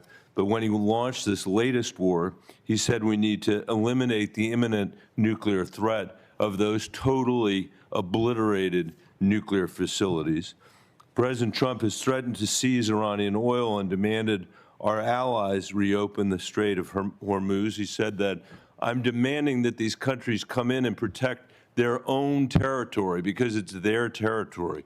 It's the place from which they get their energy. By the way, he wasn't just asking for our allies to protect or to bail them out in the Straits of Hormuz. He was asking China to bail them out in the Straits of Hormuz. And then he said, maybe we shouldn't even be here at all because we don't need it. We have a lot of oil. And he said, we do not need the help of anyone.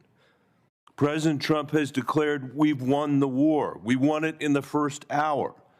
But then he said, we're not leaving until the job is finished. He said that there is practically nothing left to bomb, but then threatened to bomb Iran again, quote, just for fun. I think words that probably have never come out of a military leader in the history of the United States of America. It shouldn't come out of the mouth of a civilian leader. President Trump said he will end the war when I feel it in my bones. And any time I want to end it, it will end. But, Director, the war is not ending. It is escalating with thousands of U.S. Marines reportedly sailing toward Iran on an unclear mission, a mission that's become less clear over days, not more clear. Our airstrikes wiped out Iran's missiles and supreme leader. Nobody here, and certainly me, is shedding a tear for him. But the Iranian people now live under martial law. And by the way, no surprise to our intelligence agencies that that's the case. And the first of a puppet leader who's chosen by the IRGC. No surprise that to anybody on the Intelligence Committee. Iran closed the Strait of Hormuz and is holding the global economy hostage. No surprise to anybody who knows anything about U.S. intelligence, launching drones at our embassies and military bases. No surprise. The president is surprised. Nobody who has looked at our intelligence is surprised. Iran's nuclear program is damaged, to be sure, but it still has a uranium stockpile. We heard today from the DNI at the very beginning of this conversation that the regime is in place and they are going to rebuild their military capabilities, the ones that we are destroying right now. The question I think is raised, Director, about your specific engagement is whether it will become a perpetual war, because what Iran will do is exactly what they have always done, and which the DNI is saying they will do again. In its briefings to the committee, the Intelligence Committee has been clear-eyed about what would happen in the Straits of Hormuz, has been clear-eyed about whether or not our military bases, our embassies, and our personnel in the region would be placed at risk and in harm's way, even though the administration did very little to protect them. I know, Director Radcliffe, that you warned President Trump that if Israel assassinated the supreme leader, the IRGC would replace him with potentially a harder line puppet. In fact, I think what was clear is that the likelihood was that it would be a hard line puppet. Do you disagree with that characterization of the intelligence? To that specific question, what we knew was, first of all, I guess I have to address up front, so much of what you related in there, the difference between political rhetoric versus... Not political rhetoric. I'm quoting the President of the United States. Political rhetoric versus military... Director, I'll ask the difference between that and military and intelligence execution. But here's the most important thing. You mischaracterized this as saying there aren't clearly defined goals. The defined goals are very clear. Degrade and destroy the missile inventory and drone inventory, delay and degrade the military industrial base and factories that produce that, degrade and destroy the IRGC Navy that could control the Strait. These are all defined goals that were set out specifically. Well, the premise of the question is that... May I have my time back, Mr. Chairman? I can't get a word in edgewise. He won't answer the question, and then he's taken a minute of my time. You're both big boys. You can handle it yourself. Okay, well, Director, I agree that you are, and I appreciate what you're saying. And I'm not, my point is not what your characterization of the war is. My point is what the characterization, the commander-in-chief. I'm not asking you anymore, Mr. Director. I'm sorry, because I'm out of time because of how you use the time. The complete lack of clarity should matter to everybody.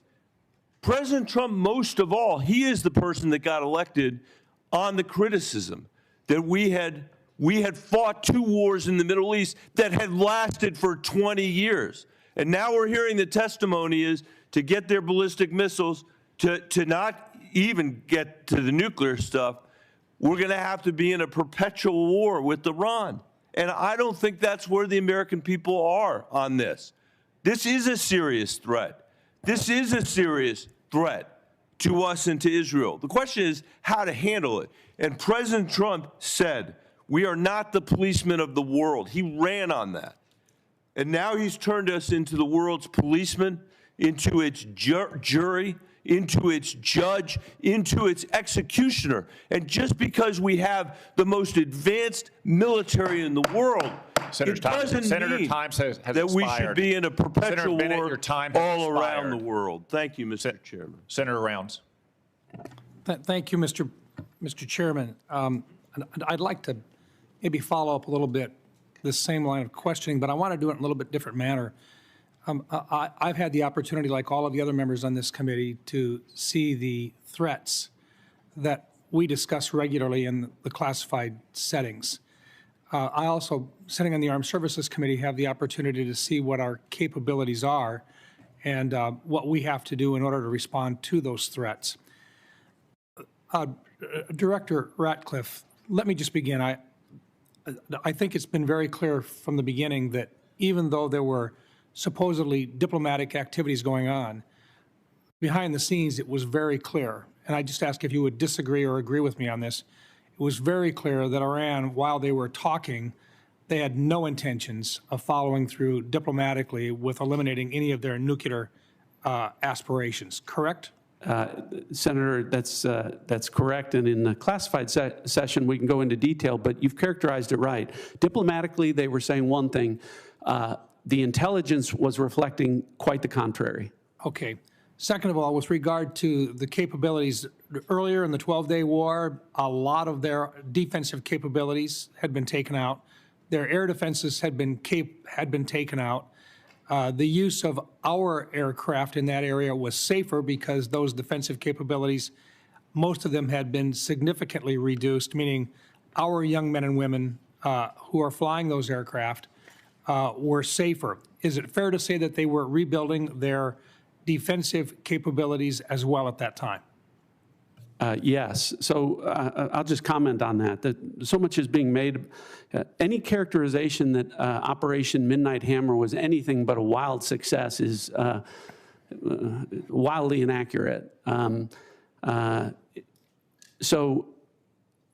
a result of Operation Midnight Hammer, at the time of that, in the preceding 4 years, as is well documented and admitted to by the Iranians, they enriched uranium at least 440 kilograms at 60% for use that could be used for weapons grade to deliver a nuclear weapon. As a result of Operation Midnight Hammer, we sit here today with Iran having exactly the same amount of enriched uranium to 60%, meaning they have been unwilling and incapable of enriching uranium to 60% as a result of Operation Midnight Hammer. Okay, and let me go on because I think this is an important part of this. You also have to have a way of delivering a weapon. It's fair to say that they have short-term and intermediate-range ballistic missile availability today. Were they building additional short-range and mid-range ballistic missiles? Yes. Were they continuing to develop them?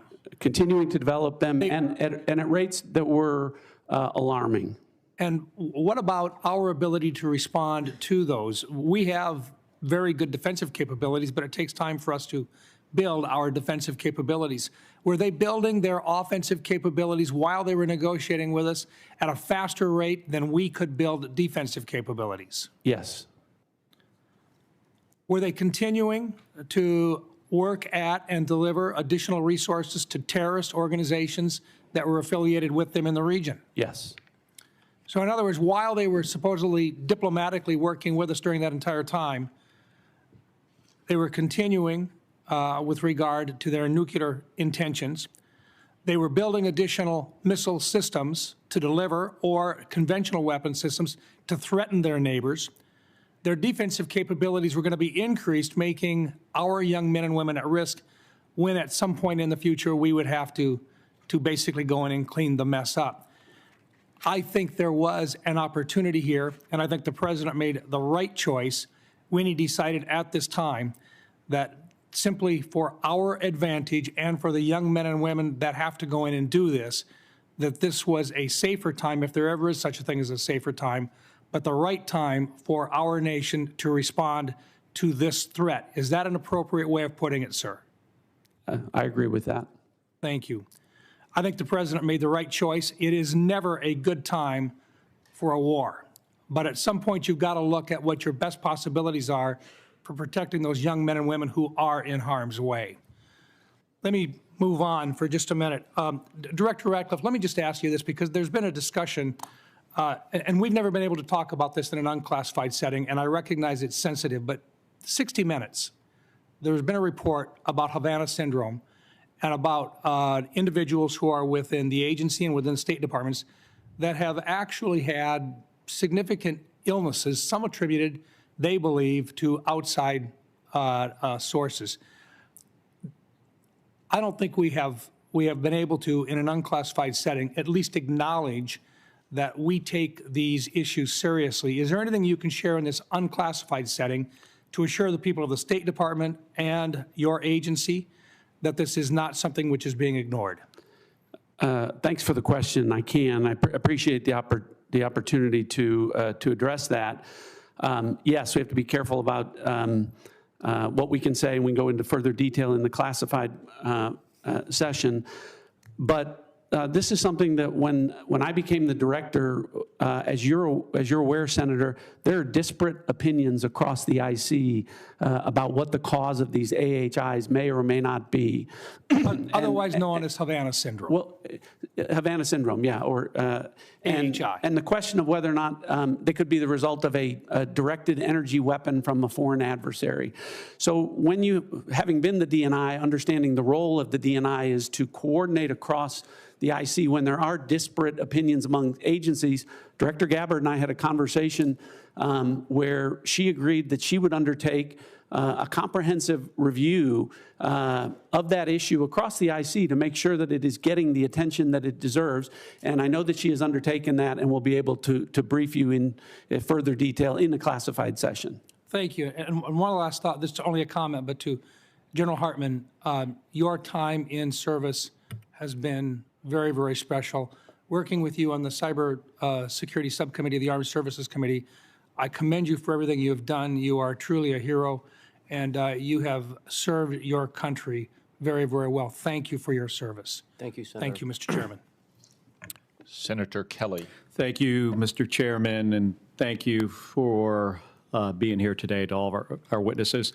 So for more than a decade, the United States has tried to make a pivot to Asia in its national defense strategy in order to confront significant threats from China. For years, administrations of both parties have identified China as the top threat facing our country and worked to build relationships across Asia and deter Chinese aggression. At the same time, we have bolstered our European allies and asked them to contribute more to their defense to deter Russia. Directors Gabbard and Ratcliffe, would you agree that China and Russia are our primary geopolitical rivals? Director Gabbard. Yes, they are our primary strategic competitors. Thank you. Director Ratcliffe? I would agree with that, although I don't think they're equal in terms of the threats that they pose. Thank you. So that brings us to the war with Iran. So this has created one of the largest ever supply shocks to the global oil supply, which has sent gas prices skyrocketing for Americans. But not everybody is losing. Directors Gabbard and Ratcliffe, is it accurate that Russia has gained billions of dollars in additional oil revenue due to price spikes as a result of the war and loosened sanctions? Director Gabbard. That is what has been reported. I'd defer to the Director of Secretary of Treasury and Energy on that front for details. Director Ratcliffe. Yeah, I'm not an economist, not going to try and do those calculations. But as I talked about earlier, sometimes there are decisions made that will benefit adversaries at the same time policymakers think that it will benefit the American people. It's clear, I think we'd all agree that sanctions were loosened, and that means more money into the coffers of Vladimir Putin. Would you agree that if he has more funding, he is likely to put that to his war effort against Ukraine? Director Gabbard. I would defer to an actual intelligence assessment on what they would believe his intentions are. Director Ratcliffe? Yeah, I wouldn't speculate on that. Wouldn't speculate? Okay. Okay. And is it accurate that China is continuing to receive preferential oil flows from Iran despite the conflict as Iran allows its own tankers to transit the strait? Volume or the measure of that. Okay, so it sounds like it's accurate. Thank you. I'm going to move on. Director Gabbard, you tweeted yesterday that President Trump concluded there was an imminent threat and made a decision to attack Iran after carefully reviewing all of the information before him. I think the country deserves to know what the information was. I'm going to ask a series of questions and just want a yes or no. We don't need any explanation, just yes or no, starting with, were you asked, I'm not asking if you did brief this, were you asked to brief on whether Iran would close the Strait of Hormuz? I'm not going to comment on what the president did or didn't ask me on any topic. I'm not asking if you briefed it. I'm just asking if there was a request I understand. by the White that. House. Director Ratcliffe, were you asked to brief on whether Iran would close the Strait of Hormuz? The briefings to the president of the White House typically don't come at the request of the White House. So typically when we get intelligence that we want the president to be aware of, the intelligence community brings that to the president. Did you produce the analysis for the Straits of Hormuz? There has been and continues to be analysis with respect to that. Were you asked to brief on how our adversaries and allies would respond to the war in Iran? I imagine I'll get the same answer. So it's just to point out here, it's challenging to forget about actually what was in the brief for a second. We're having a hard time finding out not only if you briefed the president on something, but even if the White House asked if they could be briefed on something or if analysis was produced. So I just want to point out here, this is about 6 days. Can I comment on Yes. that? Yes. I go back to the point. It's the same approach that we took to the prior operations, which to your credit, Senator, you have praised the intelligence and military communities in Operation Midnight Hammer and Operation Absolute Resolve. It's the same approach and the same professionals in terms of how they approached this particular operation. We're trying to figure out if the president knew what the downside was of the Strait of Hormuz being closed.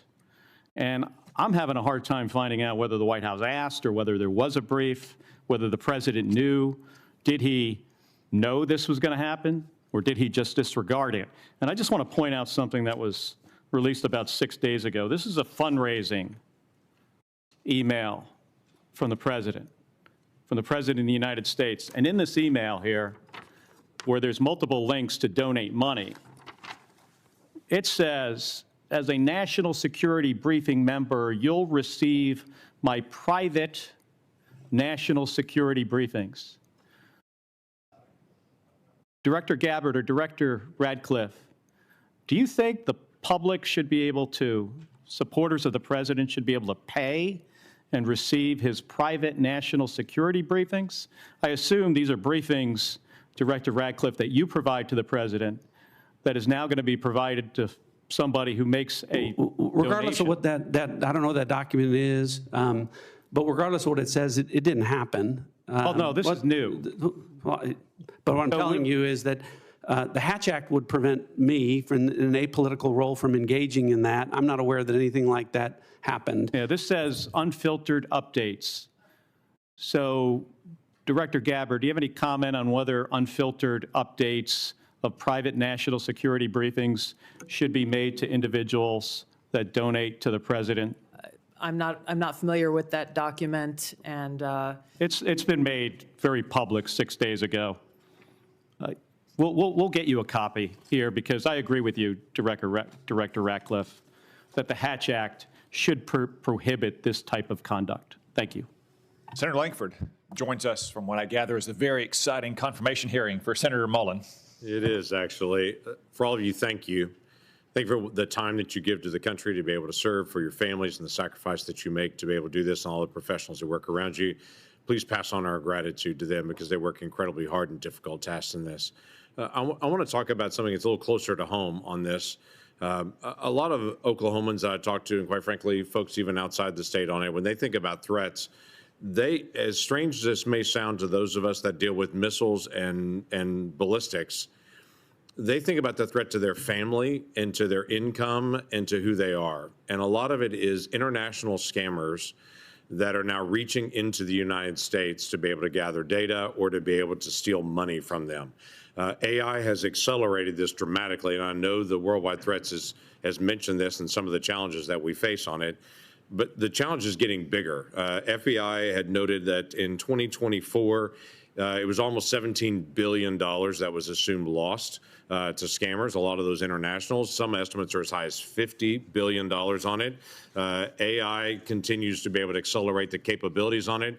OpenAI even noted now that they're putting online ads saying, if you've been scammed, here's a way to recover your money. And that is actually a scam. It's taking them to a fake FBI page where they can then turn in and to say, if you've been scammed, here's how the FBI is going to actually come help you to recover it. But even that page is fake, and they're going to be able to steal their information. This is accelerating at a pace that's pretty dramatic with the use of AI on this. Director Patel, I know that you guys are on it. I know that there's multiple entities on it, but this is a big challenge. And a lot of Americans are very, very concerned about the threat to their families. They may have their parents that are more vulnerable at this time and being targeted. How do we take some of this on to be able to confront what's happening online, to be able to attack people and to be able to scam them? Thank you, Senator. And it's with any other high priority operation that the FBI runs, whether it's CICT or we're talking about scamming and scam centers here. One, you have to drown and get online with your online covert employees and platforms, and we've increased funding. And we've also, what we've done strategically is move people out of Washington, D.C. on the intel analyst front and the support staff front to places like Oklahoma. Actually, every single state across the country has received a plus up because of that. And what we've created is the Internet Crime Complaint Center, the IC3, which I know you're familiar with and reference. So what we're doing on the homeland is going out into the streets of America, on the online platforms in America, and shutting down those networks and shutting down the capability of AI to interfere. But I think the bigger term project, what we're doing overseas, that's the key to this. Right. The scam center compounds are largely located in Cambodia and Burma and on the Thai border. I've already engaged with the premiers of each and every one of those countries. We've done so to switch off access to the internet with those governments to make sure that those compounds, they're literal compounds that are being built, and we can get into that in the classified center, that are fleecing Americans and senior citizens all the way from Southeast Asia because they are backed by the CCP to build those compounds because they know it's going to hurt everyday Americans. So us, which we have successfully already eliminated and scuttled, numerous compounds in Cambodia and Burma and Thailand, is the big picture, the big part of the lift overseas. What we're going to do is go into those countries and shut down every single scam center compound. Which is very helpful, and every American is thinking about this and talking about it. Director Patel, I'm going to stay with you. The counter-narcotics work has been phenomenal in the past year and a half. The amount of methamphetamine and fentanyl that have been seized coming across our border has been dramatic, and that has a real effect to what's actually coming at families in my state on it. What I'm interested in is, how are you partnering with local law enforcement to continue to accelerate this process? What does that look like for FBI?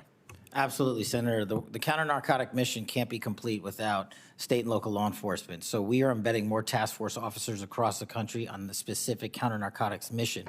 We've also stood up with our interagency partners in Tucson, Arizona, the Southern Border Intelligence Center, specifically on the counter-narcotic mission, so that we can utilize the Department of War and interagency capabilities on the law enforcement front.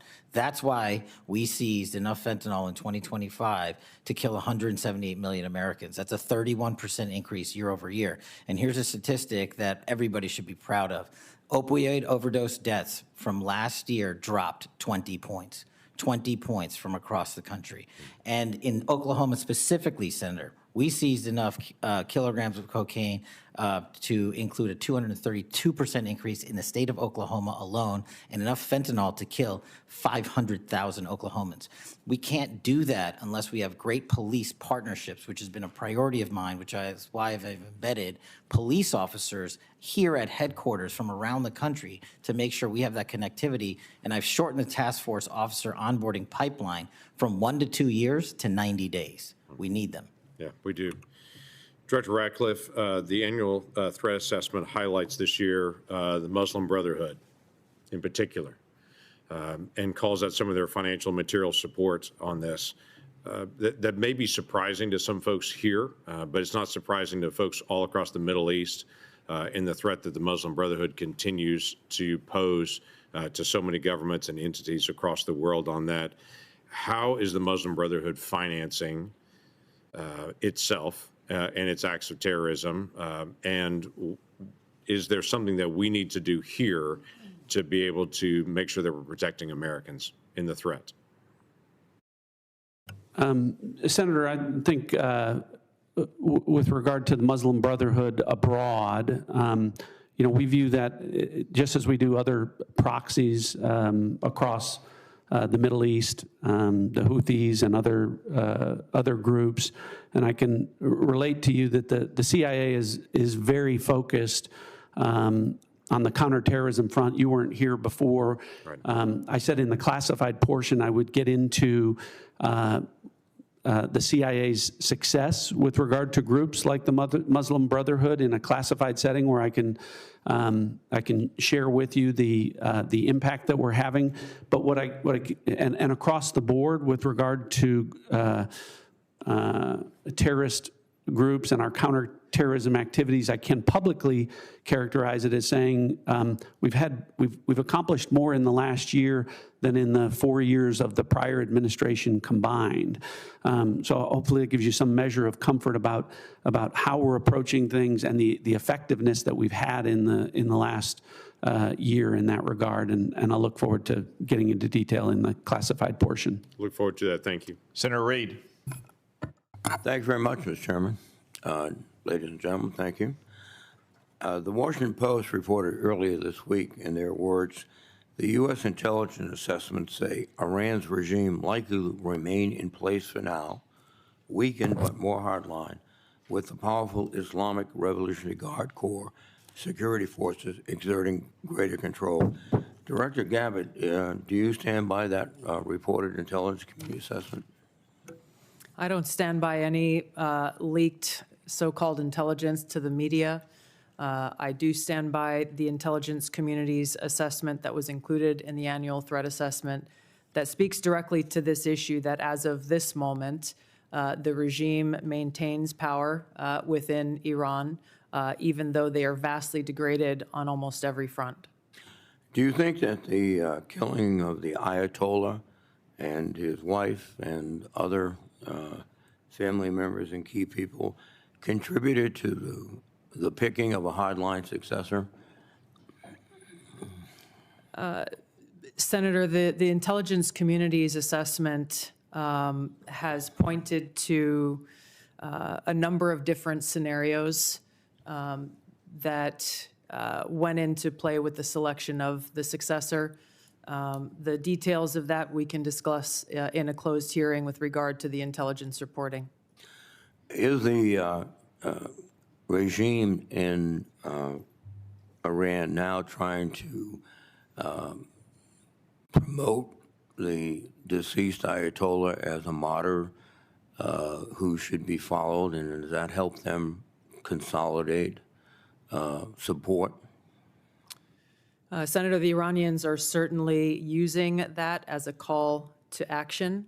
The effects of that from an intelligence standpoint remain to be seen. There is a tradition in Shia, though, to honor martyrs. One of their greatest celebrations is the martyrdom of the grandson of Muhammad. Is that correct? That's right. So we might have played into their cultural biases erroneously. General Adams, what conditions do you assess would need to be present to make the regime collapse or necessitate, unconditional surrender? And can it be done with air power alone? Senator, we have at the Defense Intelligence Agency put together a number of scenarios coordinated across the IC with regards to what we would forecast the future would be. There are 4 specific goals that we've been told to track and analyze with regards to the goals of the U.S. effort. They've been articulated earlier in the hearing, so I won't hammer on those. But with regards to the collapse of the regime, specific perpetuation, like what would precipitate that, we would like to. I would prefer to talk about that in the classified hearing. Well, I understand, but there's a very basic question here. Will air power alone be able to destroy this regime, given the culture, the politics, the temperament of these people. The Iraq-Iran war lasted for 8 years with 1 million casualties. Do you think air power alone will do it? Senator, the capabilities that our joint force brings to bear can accomplish many missions. To forecast exactly what can and can't accomplish this goal, I prefer not to guess or prognosticate on that. Well, I'll recognize your professional position. U.S. Special Envoy Steve Witkoff recently stated that Russian leaders told Trump on a call that they were not sharing intelligence with Iran. Witkoff said, quote, "We can take them at their word." Director Gabbard and Radcliffe, do you take President Putin at his word? I'll go ahead and answer. No, I don't take Vladimir Putin at his word. Are they providing intelligence to the Iranians? Well, we talked about this before. Yes, sir. In the classified session, what we can go into is that the Iranians are requesting intelligence assistance from Russia, from China, and from other adversaries of the United States, and whether or not those countries are is something we can talk about in the classified portion. But you've made an assessment. You've analyzed traffic communications, and you can. I know the answer, and happy to discuss that with you in the classified portion. Yes, sir. Go ahead. Go ahead. Thank you. One of the aspects of this is the collateral effects, particularly in Russia and Ukraine. We were just talking about Russia probably or possibly providing intelligence, maybe interfering or inflicting casualties on our forces. Russia is also benefiting from the lifting of sanctions on their ability to sell oil throughout the world. I heard one estimate of a $20 billion surge in their potential revenues. Ukraine, on the other hand, is facing perhaps a disrupted supply chain of missiles and other equipment because they're being devoted to this operation. So, General Adams, can you just give me your impression of the effect of the battle on Russia and Ukraine at the moment, of this battle? Well, from our collections, the effect of the epic fury on the Russian-Ukrainian battle has been indirect, not direct. We do track very carefully what benefits or, as you alluded to, the collateral effects of what we're doing and how it impacts. There is a lot of, from both the Russians and the Chinese, observations of what we're doing and figuring out what they can learn from that. So I think that's a collateral effect as we expose what the joint force displays on the battlefield.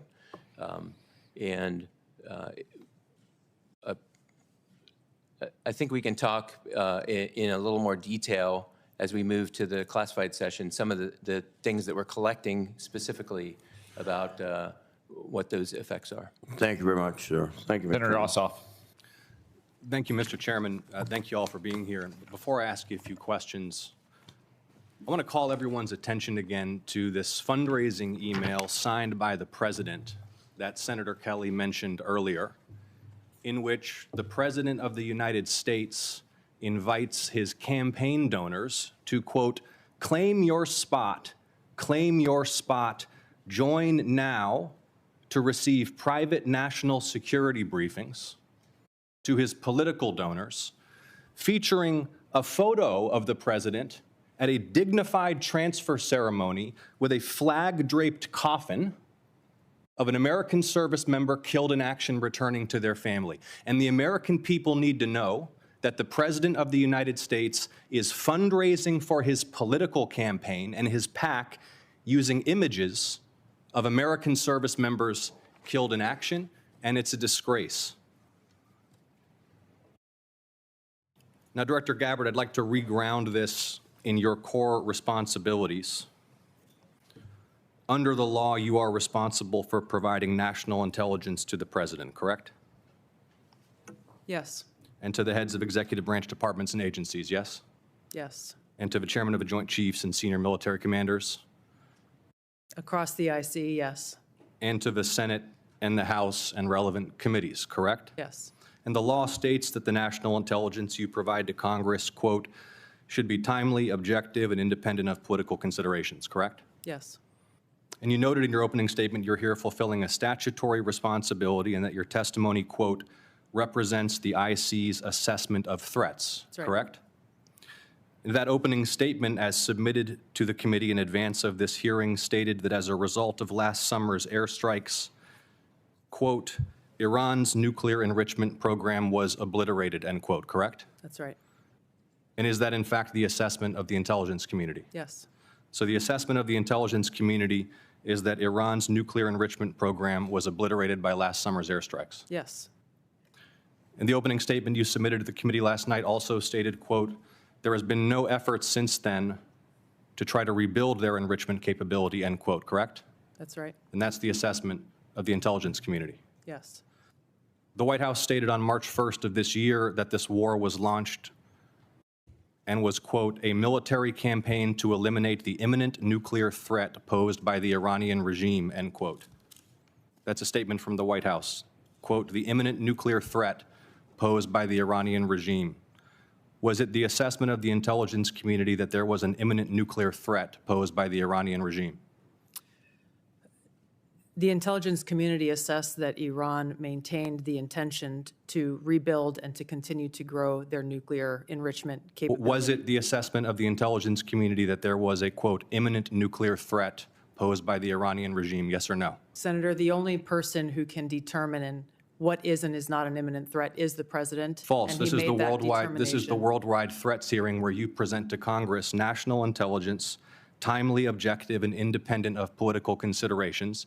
You've stated today that the intelligence community's assessment is that Iran's nuclear enrichment program was obliterated and that, quote, there had been no efforts since then to try to rebuild their enrichment capability. Was it the intelligence community's assessment that nevertheless, despite this obliteration, there was a, quote, imminent nuclear threat posed by the Iranian regime? Yes or no? It is not the intelligence community's responsibility to determine what is and is not an imminent threat. Okay. That is up to Here's the the president problem. based on a volume No, of it is information precisely that he receives. It is precisely your responsibility to determine what constitutes a threat to the United States. This is the worldwide threats hearing where, as you noted in your opening testimony, quote, you represent the IC's assessment of threats. You are here to represent the IC's assessment of threats. That's a quote from your own opening statement. And so my question is, as you're here to present the IC's assessment of threats, was it the assessment of the intelligence community that, as the White House claimed on March 1st, there was a, quote, imminent nuclear threat posed by the Iranian regime? Yes or no? Once again, Senator, the intelligence community has provided the inputs that make up this annual threat assessment. You won't answer the question. It is the nature of the imminent threat that the president has to make that determination based on a collection and volume You're here of to be information and timely. intelligence that he is provided with. You're here to be timely, objective, and independent of political considerations. Exactly what I'm doing.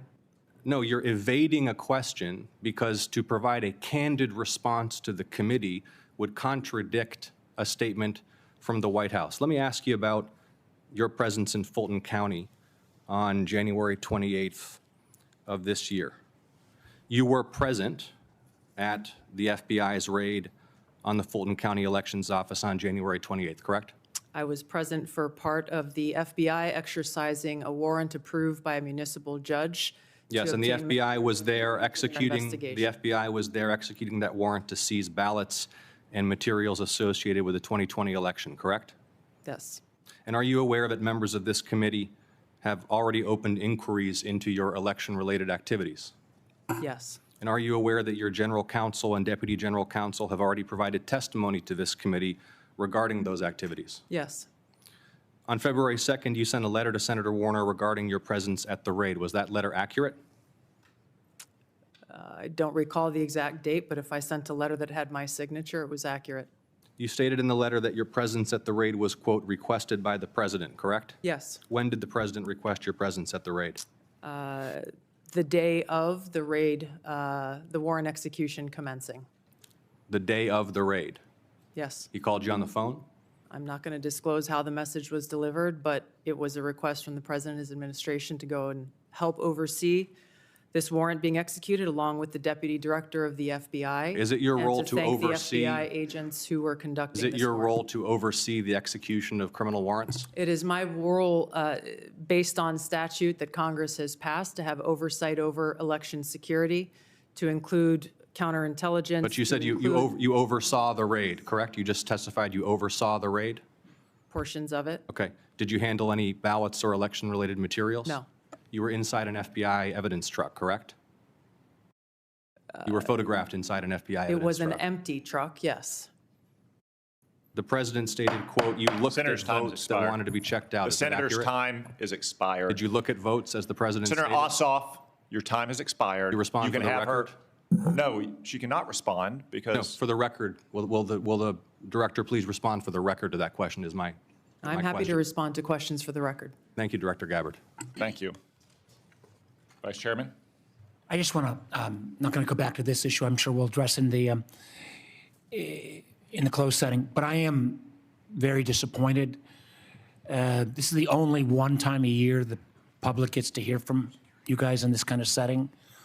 And the fact that we have repeated public reporting, including a major story in the Wall Street Journal today about China and Russia assisting Iran, which seems obvious and evident, and none of you would confirm that publicly, I think doesn't give the American people the full challenges of this war. I would add what I said earlier, that the media is not a classification authority, but certainly sounds like something Russia and China would do and that have done for decades in the past to Americans. To wrap up a little business here before we adjourn the open session, we will reconvene in 30 minutes in our usual location for the closed session. That's at 12:56 promptly. I do want to note for the record that Senator Young cannot join us. He is at Dover Air Force Base for the dignified transfer of remains for one of our fallen heroes, a Hoosier. And I would invite everyone to join Senator Young in praying for the family and friends of that soldier and all the soldiers who have given their life in the defense of our freedom and security. General Hartman, I want to again acknowledge you, given your impending retirement, since this is your last appearance for the committee. I'm sure you hope, and I'm sure that the thing you'll miss most about your long career in uniform is testifying before Congress. I remind members that questions for the record will be due by the close of business on Friday, March 20, and the audience will remain seated for a moment so that our witnesses and members may exit and proceed promptly to the closed session. This open session is adjourned.